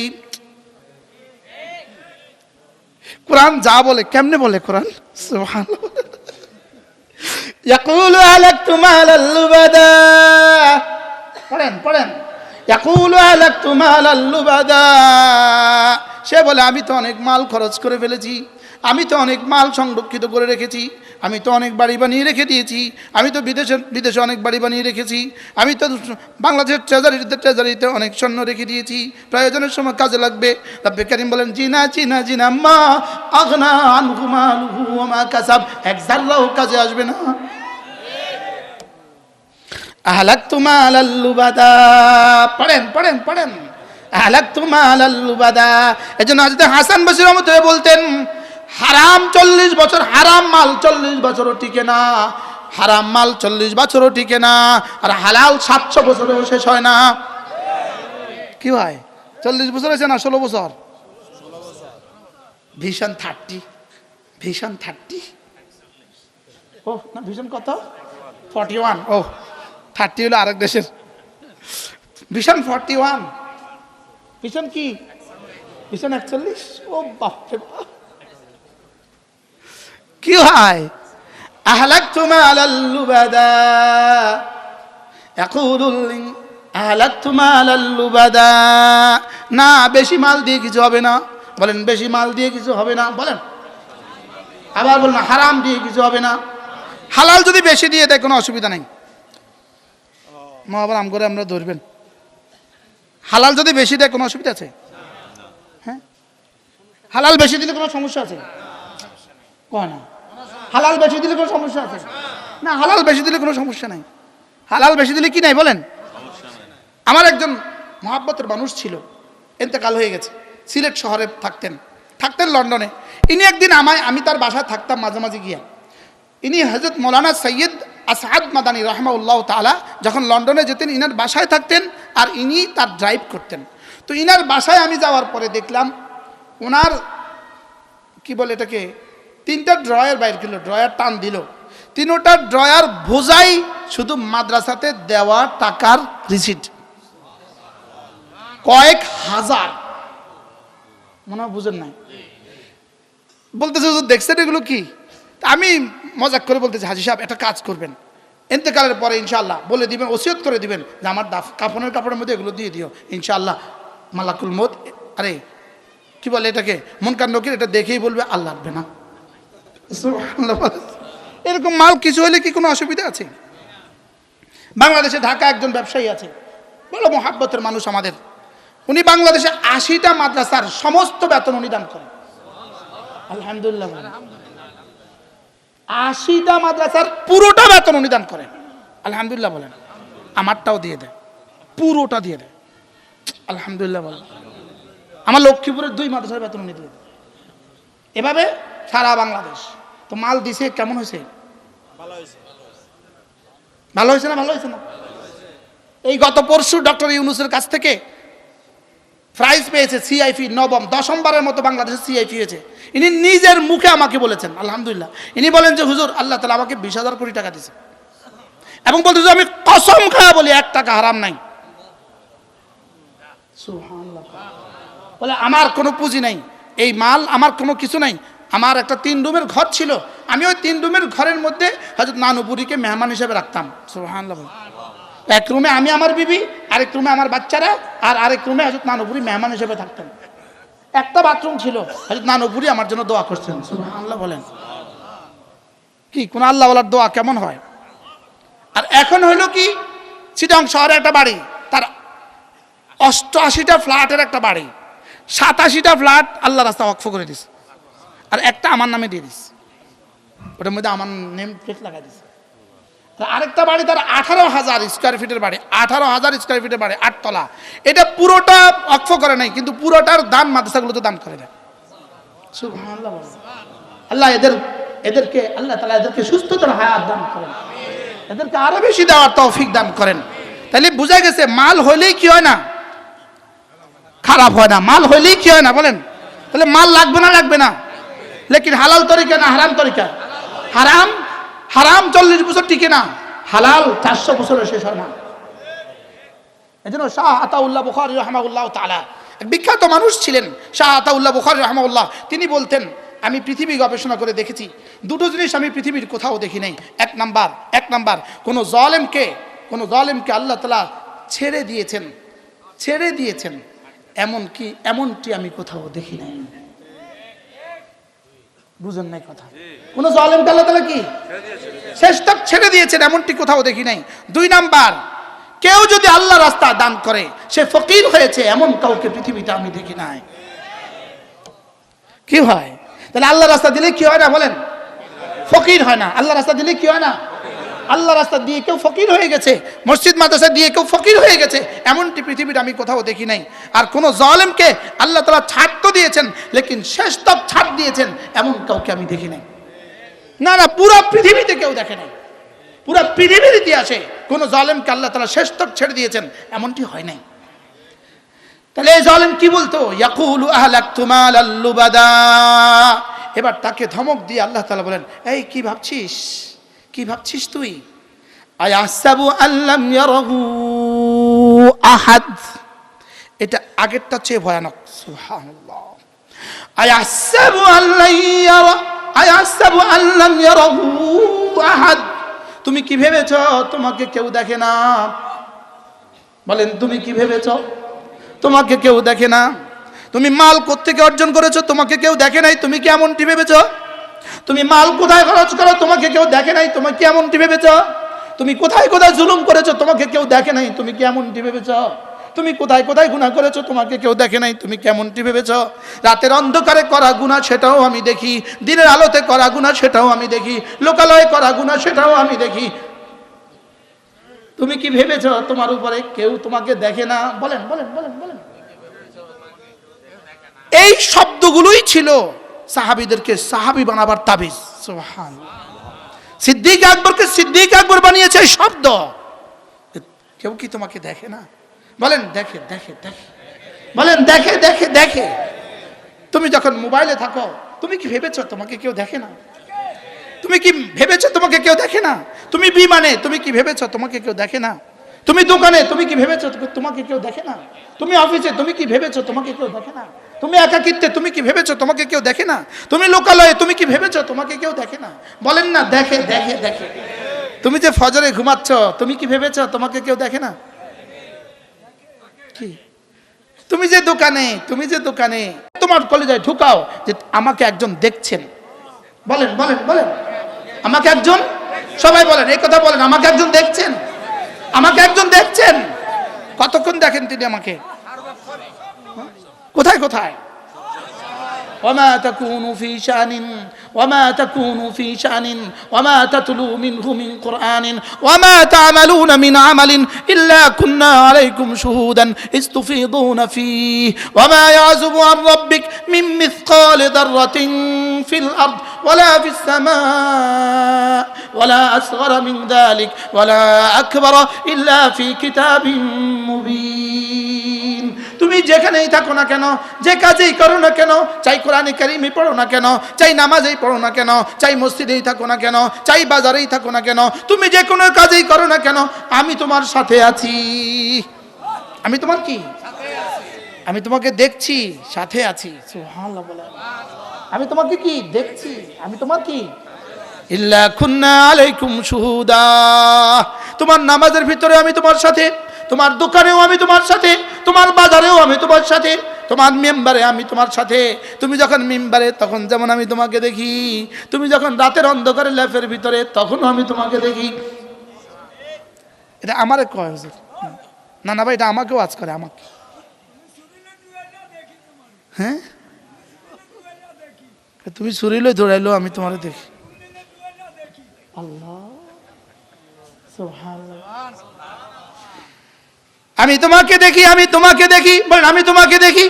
বলেন না বলেন না বলেন না, আমি তোমাকে দেখি। এই জন্য আন তা'বুদাল্লাহ কান্নাকা তারাহ ফাইন লাম তাকুন তারাহু ফাইন্নাহু ইয়ারাক।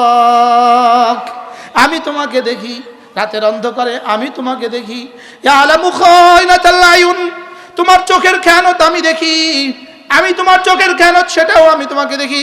এজন্য এক হাদিসে রাসূল বলেন, মা মিন নাফসিন মানফুসাতিন ইল্লা ইয়ারাল্লাহু মাকানাহু। কোন মানুষ নাই যে কোথায় কিভাবে কখন আছে রব তাকে দেখে না, এমন কোন নফস নাই, এমন কোন কি নাই, এমন কোন নফস নাই। তাহলে আল্লাহ আমাকে দেখেন। বলেন, আল্লামা অলিপুরি দামাত বারাকাতুম বলেন, এই বিশ্বাস আমাদের আছে, তবে আমাদের এই বিশ্বাসটা ঘুমায় গেছে গা। এই বিশ্বাস আমাদের আছে না নাই? তবে এই বিশ্বাসটা কি হয়ে গেছে? ঘুমায় গেছে, ঘুমায় গেছে। এই জন্য মাঝে মাঝে তাফসীরের নাম দিয়া, ওয়াজের নাম দিয়া, তাবলীগের নাম দিয়া শুধু এই বিশ্বাসগুলোকে জাগ্রত করে দেওয়া। এই বিশ্বাসকে কি করে দেওয়া? তাহলে কোরআনে কারীমের তাফসীর কেন হচ্ছে? এই বিশ্বাসকে কি করে দেওয়ার জন্য বলেন? আল্লাহু আকবার। أيحسب أن لن يقدر عليه أحد يقول أهلكت مالا لبدا أيحسب أن لم يره أحد। এবার রব্বুল আলামিন বলেন, তোরে আমি তিনটা দলিল দেই, তোরে আমি তিনটা দলিল দেই। তোকে যে আমি ক্ষমতা রাখি তোর উপরে, দলিল দিব আমি তোকে। আর তোকে যে আমি দেখি, এর উপরে আমি তিনটা দলিল দিব। এক নাম্বার, তোকে তো চোখ দুটো আমি দিয়েছি। তোকে তো চোখ কে দিছে? যে তোকে নয়, সারা পৃথিবীর সমস্ত মানুষগুলোকে যিনি চোখ দিলেন, যারা পৃথিবীর সমস্ত জানোয়ারগুলোকে যিনি চোখ দিলেন, যার চোখ দিয়ে তুমি আসমান দেখো, যার চোখ দিয়ে তুমি সূর্য দেখো, যিনি এতগুলো চোখ দিতে পারলেন, তিনি কতটা দেখেন? সুবহানাল্লাহ। মিল দেখছেন? মিল কি? আয়াসাবু আল্লাম ইয়ারাহু আহাদ। তুমি কি ভেবেছো তোমাকে কেউ দেখে না? আলাম নাজআল লাহু আইনাইন। আমি কি তোকে দুটো চোখ আমি দেই নাই? তুই ভাবছিস আমি তোকে দেখি না, অথচ তোকে দুটো চোখ তো আমি দিয়েছি। সুবহানাল্লাহ বলেন। বলে কি? আলাম নাজআল লাহু আইনাইন, আলাম নাজআল লাহু আইনাইন। পড়ে না, পড়ে না। আলাম নাজআল লাহু আইনাইন। আমি তোকে দুটো চোখ কি আমি দেই নাই? ওয়ালিসানা, যে জিহ্বা দিয়ে তুই বলছিস কে আমার পায়ের নিচে থেকে এটা হটাবা, যে জিহ্বা দিয়ে কিন্তু তুই বলছিস আমি পারি, যে জিহ্বা দিয়ে তুই বলছিস আমরা পালাই না, এই জিহ্বাটা তোকে আমি দিয়েছি। সুবহানাল্লাহ বলেন। এই জিহ্বাটা তোকে কে দিয়েছে? আমি দিয়েছি।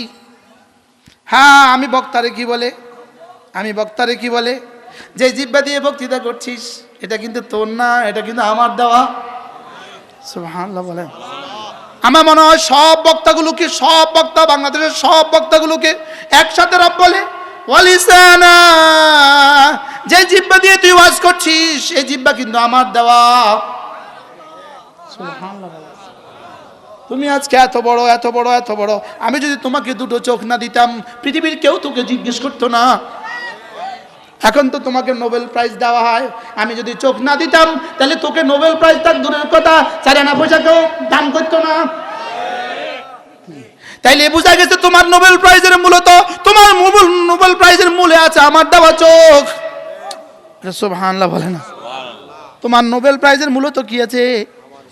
আমার দেওয়া চোখ। আমার দেওয়া চোখ যদি না হইতো, মুশতাকুন নবী ভেবে তো দেখো, আমার দেওয়া চোখ যদি না হইতো তুই পড়তি কেমনে? তুই যদি পড়তে না পড়তি তুই স্টেজে বইতি কেমনে? তাহলে আমাকে বলেছে তোকে কি তুই চোখ আমি দেই নাই? সুবহানাল্লাহ বলে। উফ, শেষ করব করব করব, শেষ শেষ শেষ শেষ। আমি তো 5 দিনে 5 সূরার প্রস্তুতি নিয়ে আসছি। আলাম নাজআল লাহু আইনাইন। আমি তোকে দুটো চোখ দিয়েছি।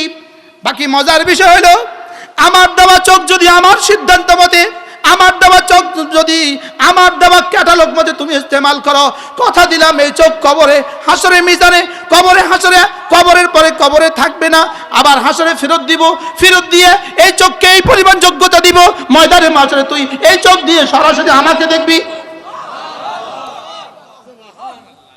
দুনিয়াতে 70টা বছর আমার দেওয়া সিদ্ধান্ত মতে চোখের ইস্তেমাল করো, কথা দিলাম দুনিয়াতে 70 বছর আমার দেওয়া সিদ্ধান্ত মতে, আমার দেওয়া ক্যাটালগ মতে চোখের ইস্তেমাল করো, কথা দিলাম জান্নাতে আবার ফেরত দিব।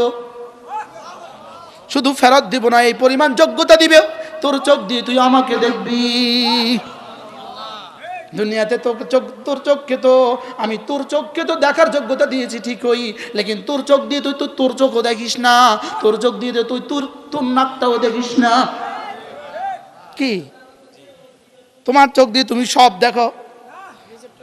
রব্বে কারীম বলেন তুই কেমনে সব দেখিস? তোর চোখও তো তুই জীবনে দেখিস নাই। সুবহানাল্লাহ বলে। তোর নাকের ডগাও তো আমি দেখতে দেই না, সুবহানাল্লাহ। তাহলে এটা দিয়ে এটা আর এটাকে বন্ধ রাখছে কি লিগা?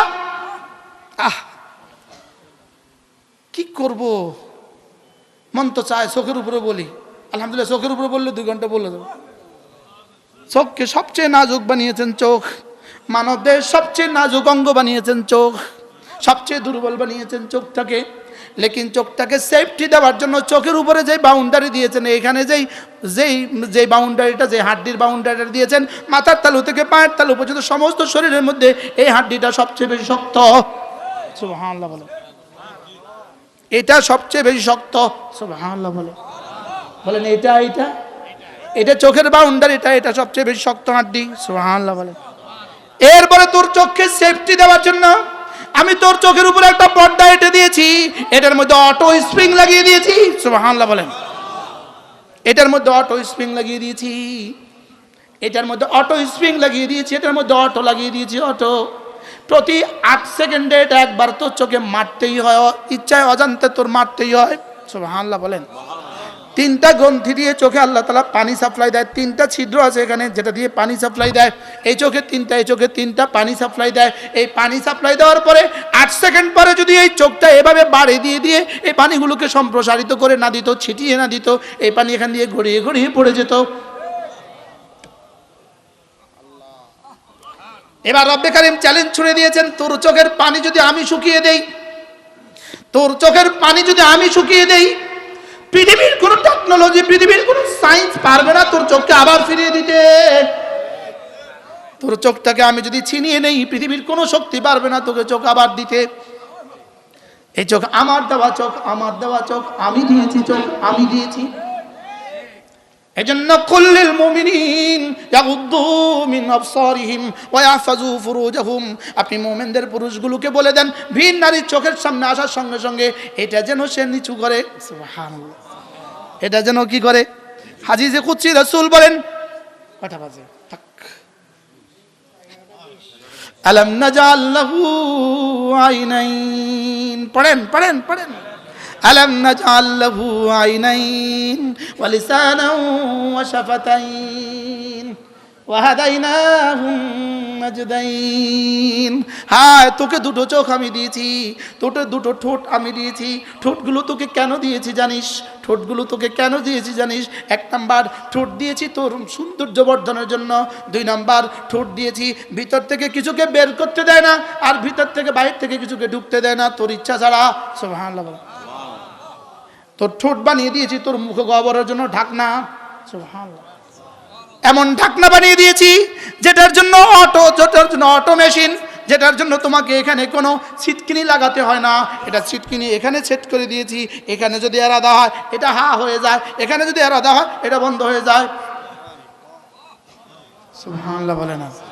এটাকে তাআন লিফামিহি, তোর মুখ গহ্বরের জন্য আমি ঢাকনা দিয়ে দিয়েছি। এটা তোর জন্য ঢাকনা দিয়েছি। আর কি করবি তুই? আর এই ঠোঁট আমি কেন দিয়েছি জানিস? তোর মুখ থেকে, তোর হাত থেকে, তোর ঠোঁটে তোর খাবারকে রিসিভ করবে। সুবহানাল্লাহ। আপনার হাত থেকে খাবার রিসিভ করে কে? দেখান না, দেখান রিসিভ, দেখান। মা খাবার দেয়, কে রিসিভ করে? সুবহানাল্লাহ বলে। ওয়াশাফাতাইন, 2টো ঠোঁট আমি তোকে দিয়েছি। কতটা যত্ন করে তোকে 2টো ঠোঁট দিয়েছি, কতটা ভালোবেসে তোকে 2টো ঠোঁট দিয়েছি। তুই 2টো ঠোঁট তোকে আমি দিয়েছি কেন জানিস? খাবার সাহায্যের জন্য ঠোঁট দিয়েছি, তোর মুখের সৌন্দর্যের জন্য ঠোঁট দিয়েছি, তোর ভিতর থেকে যেন কিছু বাইরে পড়ে না যায় এজন্য ঠোঁট দিয়েছি, বাইরে থেকে ভিতরে কিছু ঢুকে না যায় এজন্য ঠোঁট দিয়েছি। আর কি দিয়েছি জানিস? ঠোঁট দিয়েছি তোকে কেন? ঠোঁট দিয়েছি তোকে তোর হাত থেকে খাবার রিসিভের জন্য ঠোঁট দিয়েছি। আর কেন জানিস? কথা বলার জন্য ঠোঁট দিয়েছি। আর কেন জানিস? কোরআনে কারীম পড়ার জন্য তোকে ঠোঁট দিয়েছি। সুবহানাল্লাহ। আল্লাহু আকবার কাবীরা। আমি তোকে ঠোঁটকে এভাবে দিয়েছি, তোর ঠোঁটের মধ্যে আমি কি পরিমাণ যোগ্যতা রেখে দিয়েছি। তোর কলিজায় যখন কোনো কথা আসে, তোর কলিজা এটা তোর ব্রেনকে দেয়, কলিজা থেকে ব্রেনে চলে আসে। কলিজায় যে কথাটা আসে এই কথাটা তোর ব্রেনে চলে যায়, তোর ব্রেন থেকে এই কথাটা জিহ্বায় চলে যায়, জিহ্বায় চলে যায়, এবার ঠোঁট দুটো এটাকে বের করে দেয়। সুবহানাল্লাহ বলে কি বলে? তো ঠোঁট এটাকে আমি খেলনা হিসাবে দেই নাই, আমার বিরুদ্ধে বিদ্রোহের জন্য এটাকে দেই নাই। সুবহানাল্লাহ বলে ওয়ালিসানা, তোকে একটা জিহ্বা আমি দিয়েছি, তোকে জিহ্বাটা আমি দিয়েছি। কেন দিয়েছি জিহ্বা? এক নাম্বার তোর জিহ্বা, এক নাম্বার দিয়েছি তোর জিহ্বা নেড়ে চেড়ে খাবার ভিতরে দেওয়ার জন্য। সুবহানাল্লাহ। দুই নাম্বার তোকে জিহ্বা দিয়েছি আমি স্বাদ আস্বাদন করার জন্য। একটা গোশতের টুকরা জিহ্বার মধ্যে 30,000 খাবারের যোগ্যতা দিয়েছে। সুবহানাল্লাহ বলেন। 30,000 স্বাদ আস্বাদনের যোগ্যতা রব্বে কারীম এক জিহ্বার মধ্যে রেখে দিয়েছে। এবার তোকে যে তোর জিহ্বাকে দিয়েছি কথা বলার যোগ্যতা দিয়েছি, তোর জিহ্বাকে কথা বলার যোগ্যতা দিয়েছি, তোর জিহ্বাকে এমন যোগ্যতা দিয়েছি তোর জিহ্বার 1 সেকেন্ডের দাম 10 দুনিয়া বরাবর জান্নাত বানিয়ে রেখেছি। লা ইলাহা ইল্লাল্লাহ। তোর জিহ্বার আমি কত দাম দিছি? তুই যদি তোর জিহ্বাকে একবার ইস্তেমাল করিস আমার তাসবিহ দিয়া সুবহানাল্লাহ, তুই যদি সুবহানাল্লাহ তোর জিহ্বা দিয়ে আমার একবার বলিস, আমি কথা দিলাম আযমু মিন উহুদিন, উহুদের চেয়েও ভারী নাকি তোকে দিয়ে দিব। তোর জিহ্বা ভেবে দেখ তো তোর জিহ্বা আমি কেন দিলাম। সুবহানাল্লাহ। কি তোর জিহ্বাকে আমি কেন দিলাম? তোর জিহ্বাটাকে আমি কেমনে বানাইলাম? তোর জিহ্বাকে আবার আমি বানিয়ে ওয়ালিসানা, তোর জিহ্বাকে বানিয়ে আমি সারা দুনিয়ার সমস্ত বিমারিকে বলে দিয়েছি, অসুস্থতাকে বলে দিয়েছি, ব্যথাকে বলে দিয়েছি খবরদার আমার বন্ধুর জিহ্বাকে জীবনে স্পর্শ করবি না। আর জিহ্বাকে বলে দিয়েছি খবরদার জীবনে তুই কখনো ব্যথা হবি না। সুবহানাল্লাহ বলে। সারা পৃথিবীর যত মেডিকেল সায়েন্স আছে, সারা দুনিয়ার আমেরিকা বলেন আর রাশিয়া বলেন আর জাপান বলেন, সারা দুনিয়ার কোনো মেডিকেল সায়েন্সে জিহ্বা বিশেষজ্ঞ কোনো স্পেশালিস্ট নাই। সুবহানাল্লাহ। কোন কি বলছি? কোন জিহ্বা স্পেশালিস্ট নাই, টাং স্পেশালিস্ট নাই। নাক কান গলা তো আছে, চোখ তো আছে, আই তো আছে, দাঁত তো আছে, ওরাল তো আছে, ব্রেন তো আছে, লেকিন জিহ্বা নাই। সুবহানাল্লাহ। ওয়ালিসানা, না না জিহ্বা কেন হবে? আমি জিহ্বাকে বলেছি ফাযকুরুনি আযকুরুকুম, আমি জিহ্বাকে বলেছি উযকুরুল্লাহ কাসীরা, আমি জিহ্বাকে বলেছি বেশি বেশি করে তুমি জিকির করবা। জিহ্বা যদি ব্যথা হয়ে যায় বেশি আর পারবে না, এজন্য আমি জিহ্বাকে বলে দিয়েছি খবরদার তুই কখনো ব্যথা হোস না। ব্যথাকে বলে দিয়েছি খবরদার আমার বন্ধু জিহ্বাকে কখনো স্পর্শ করবি না। ওয়ালিসানা ওয়া শাফাতাইন, ওয়ালিসানা, আমি তোকে একটা জিহ্বা আমি দিয়েছি, এটার দাম কত দিয়েছি? এটার 1 সেকেন্ডের দাম জান্নাত লিখে দিয়েছি। সুবহানাল্লাহ বলেন। এটার 1 সেকেন্ডের দাম জান্নাত লিখে দিয়েছি। ওয়ালিসানা ওয়া শাফাতাইন ওয়া হাদাইনাহুন নাজদাইন, তোকে আবার আমি এভাবে ছেড়ে দেই নাই গরু আর ছাগলের মতো, তোকে আমি এভাবে ছেড়ে দেই নাই, তোকে আমি রাস্তাও দেখিয়ে দিয়েছি, এটা জান্নাত এটা জাহান্নাম। তোকে আমি রাস্তা দেখিয়ে দিয়েছি, আমি তোকে রাস্তাও দেখিয়ে দিয়েছি। প্রথমত তোর আকল দিয়েছি রাস্তা দেখার জন্য, তোর বিবেক দিয়েছি রাস্তা দেখার জন্য, গরুকে বিবেক দেই নাই। তোর বিবেক দিয়েছি রাস্তা দেখার জন্য। 2 নাম্বার রাসূলদেরকে পাঠিয়েছি। সুবহানাল্লাহ বলেন। 3 নাম্বার কিতাব পাঠিয়েছি। 4 নাম্বার মুবাল্লিগিনদেরকে পাঠিয়েছি। 5 নাম্বার বক্তাদেরকে পাঠিয়েছি। সুবহানাল্লাহ। ওয়াহাদাইনাহুন নাজদাইন ফালাক্তাহামাল আকাবা। আল্লাহ আগামীকাল ইনশাআল্লাহ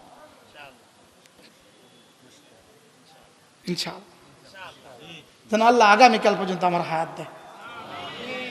আল্লাহ আল্লাহ আমাদেরকে কোরআনে কারীমের সাথে আমাদের লাগন পয়দা করে দেন, দিল লাগায়া দেন, দিল লাগায়া দেন। কোরআনের সাথে আমাদের দিল কি? দিল লাগায়া দেন।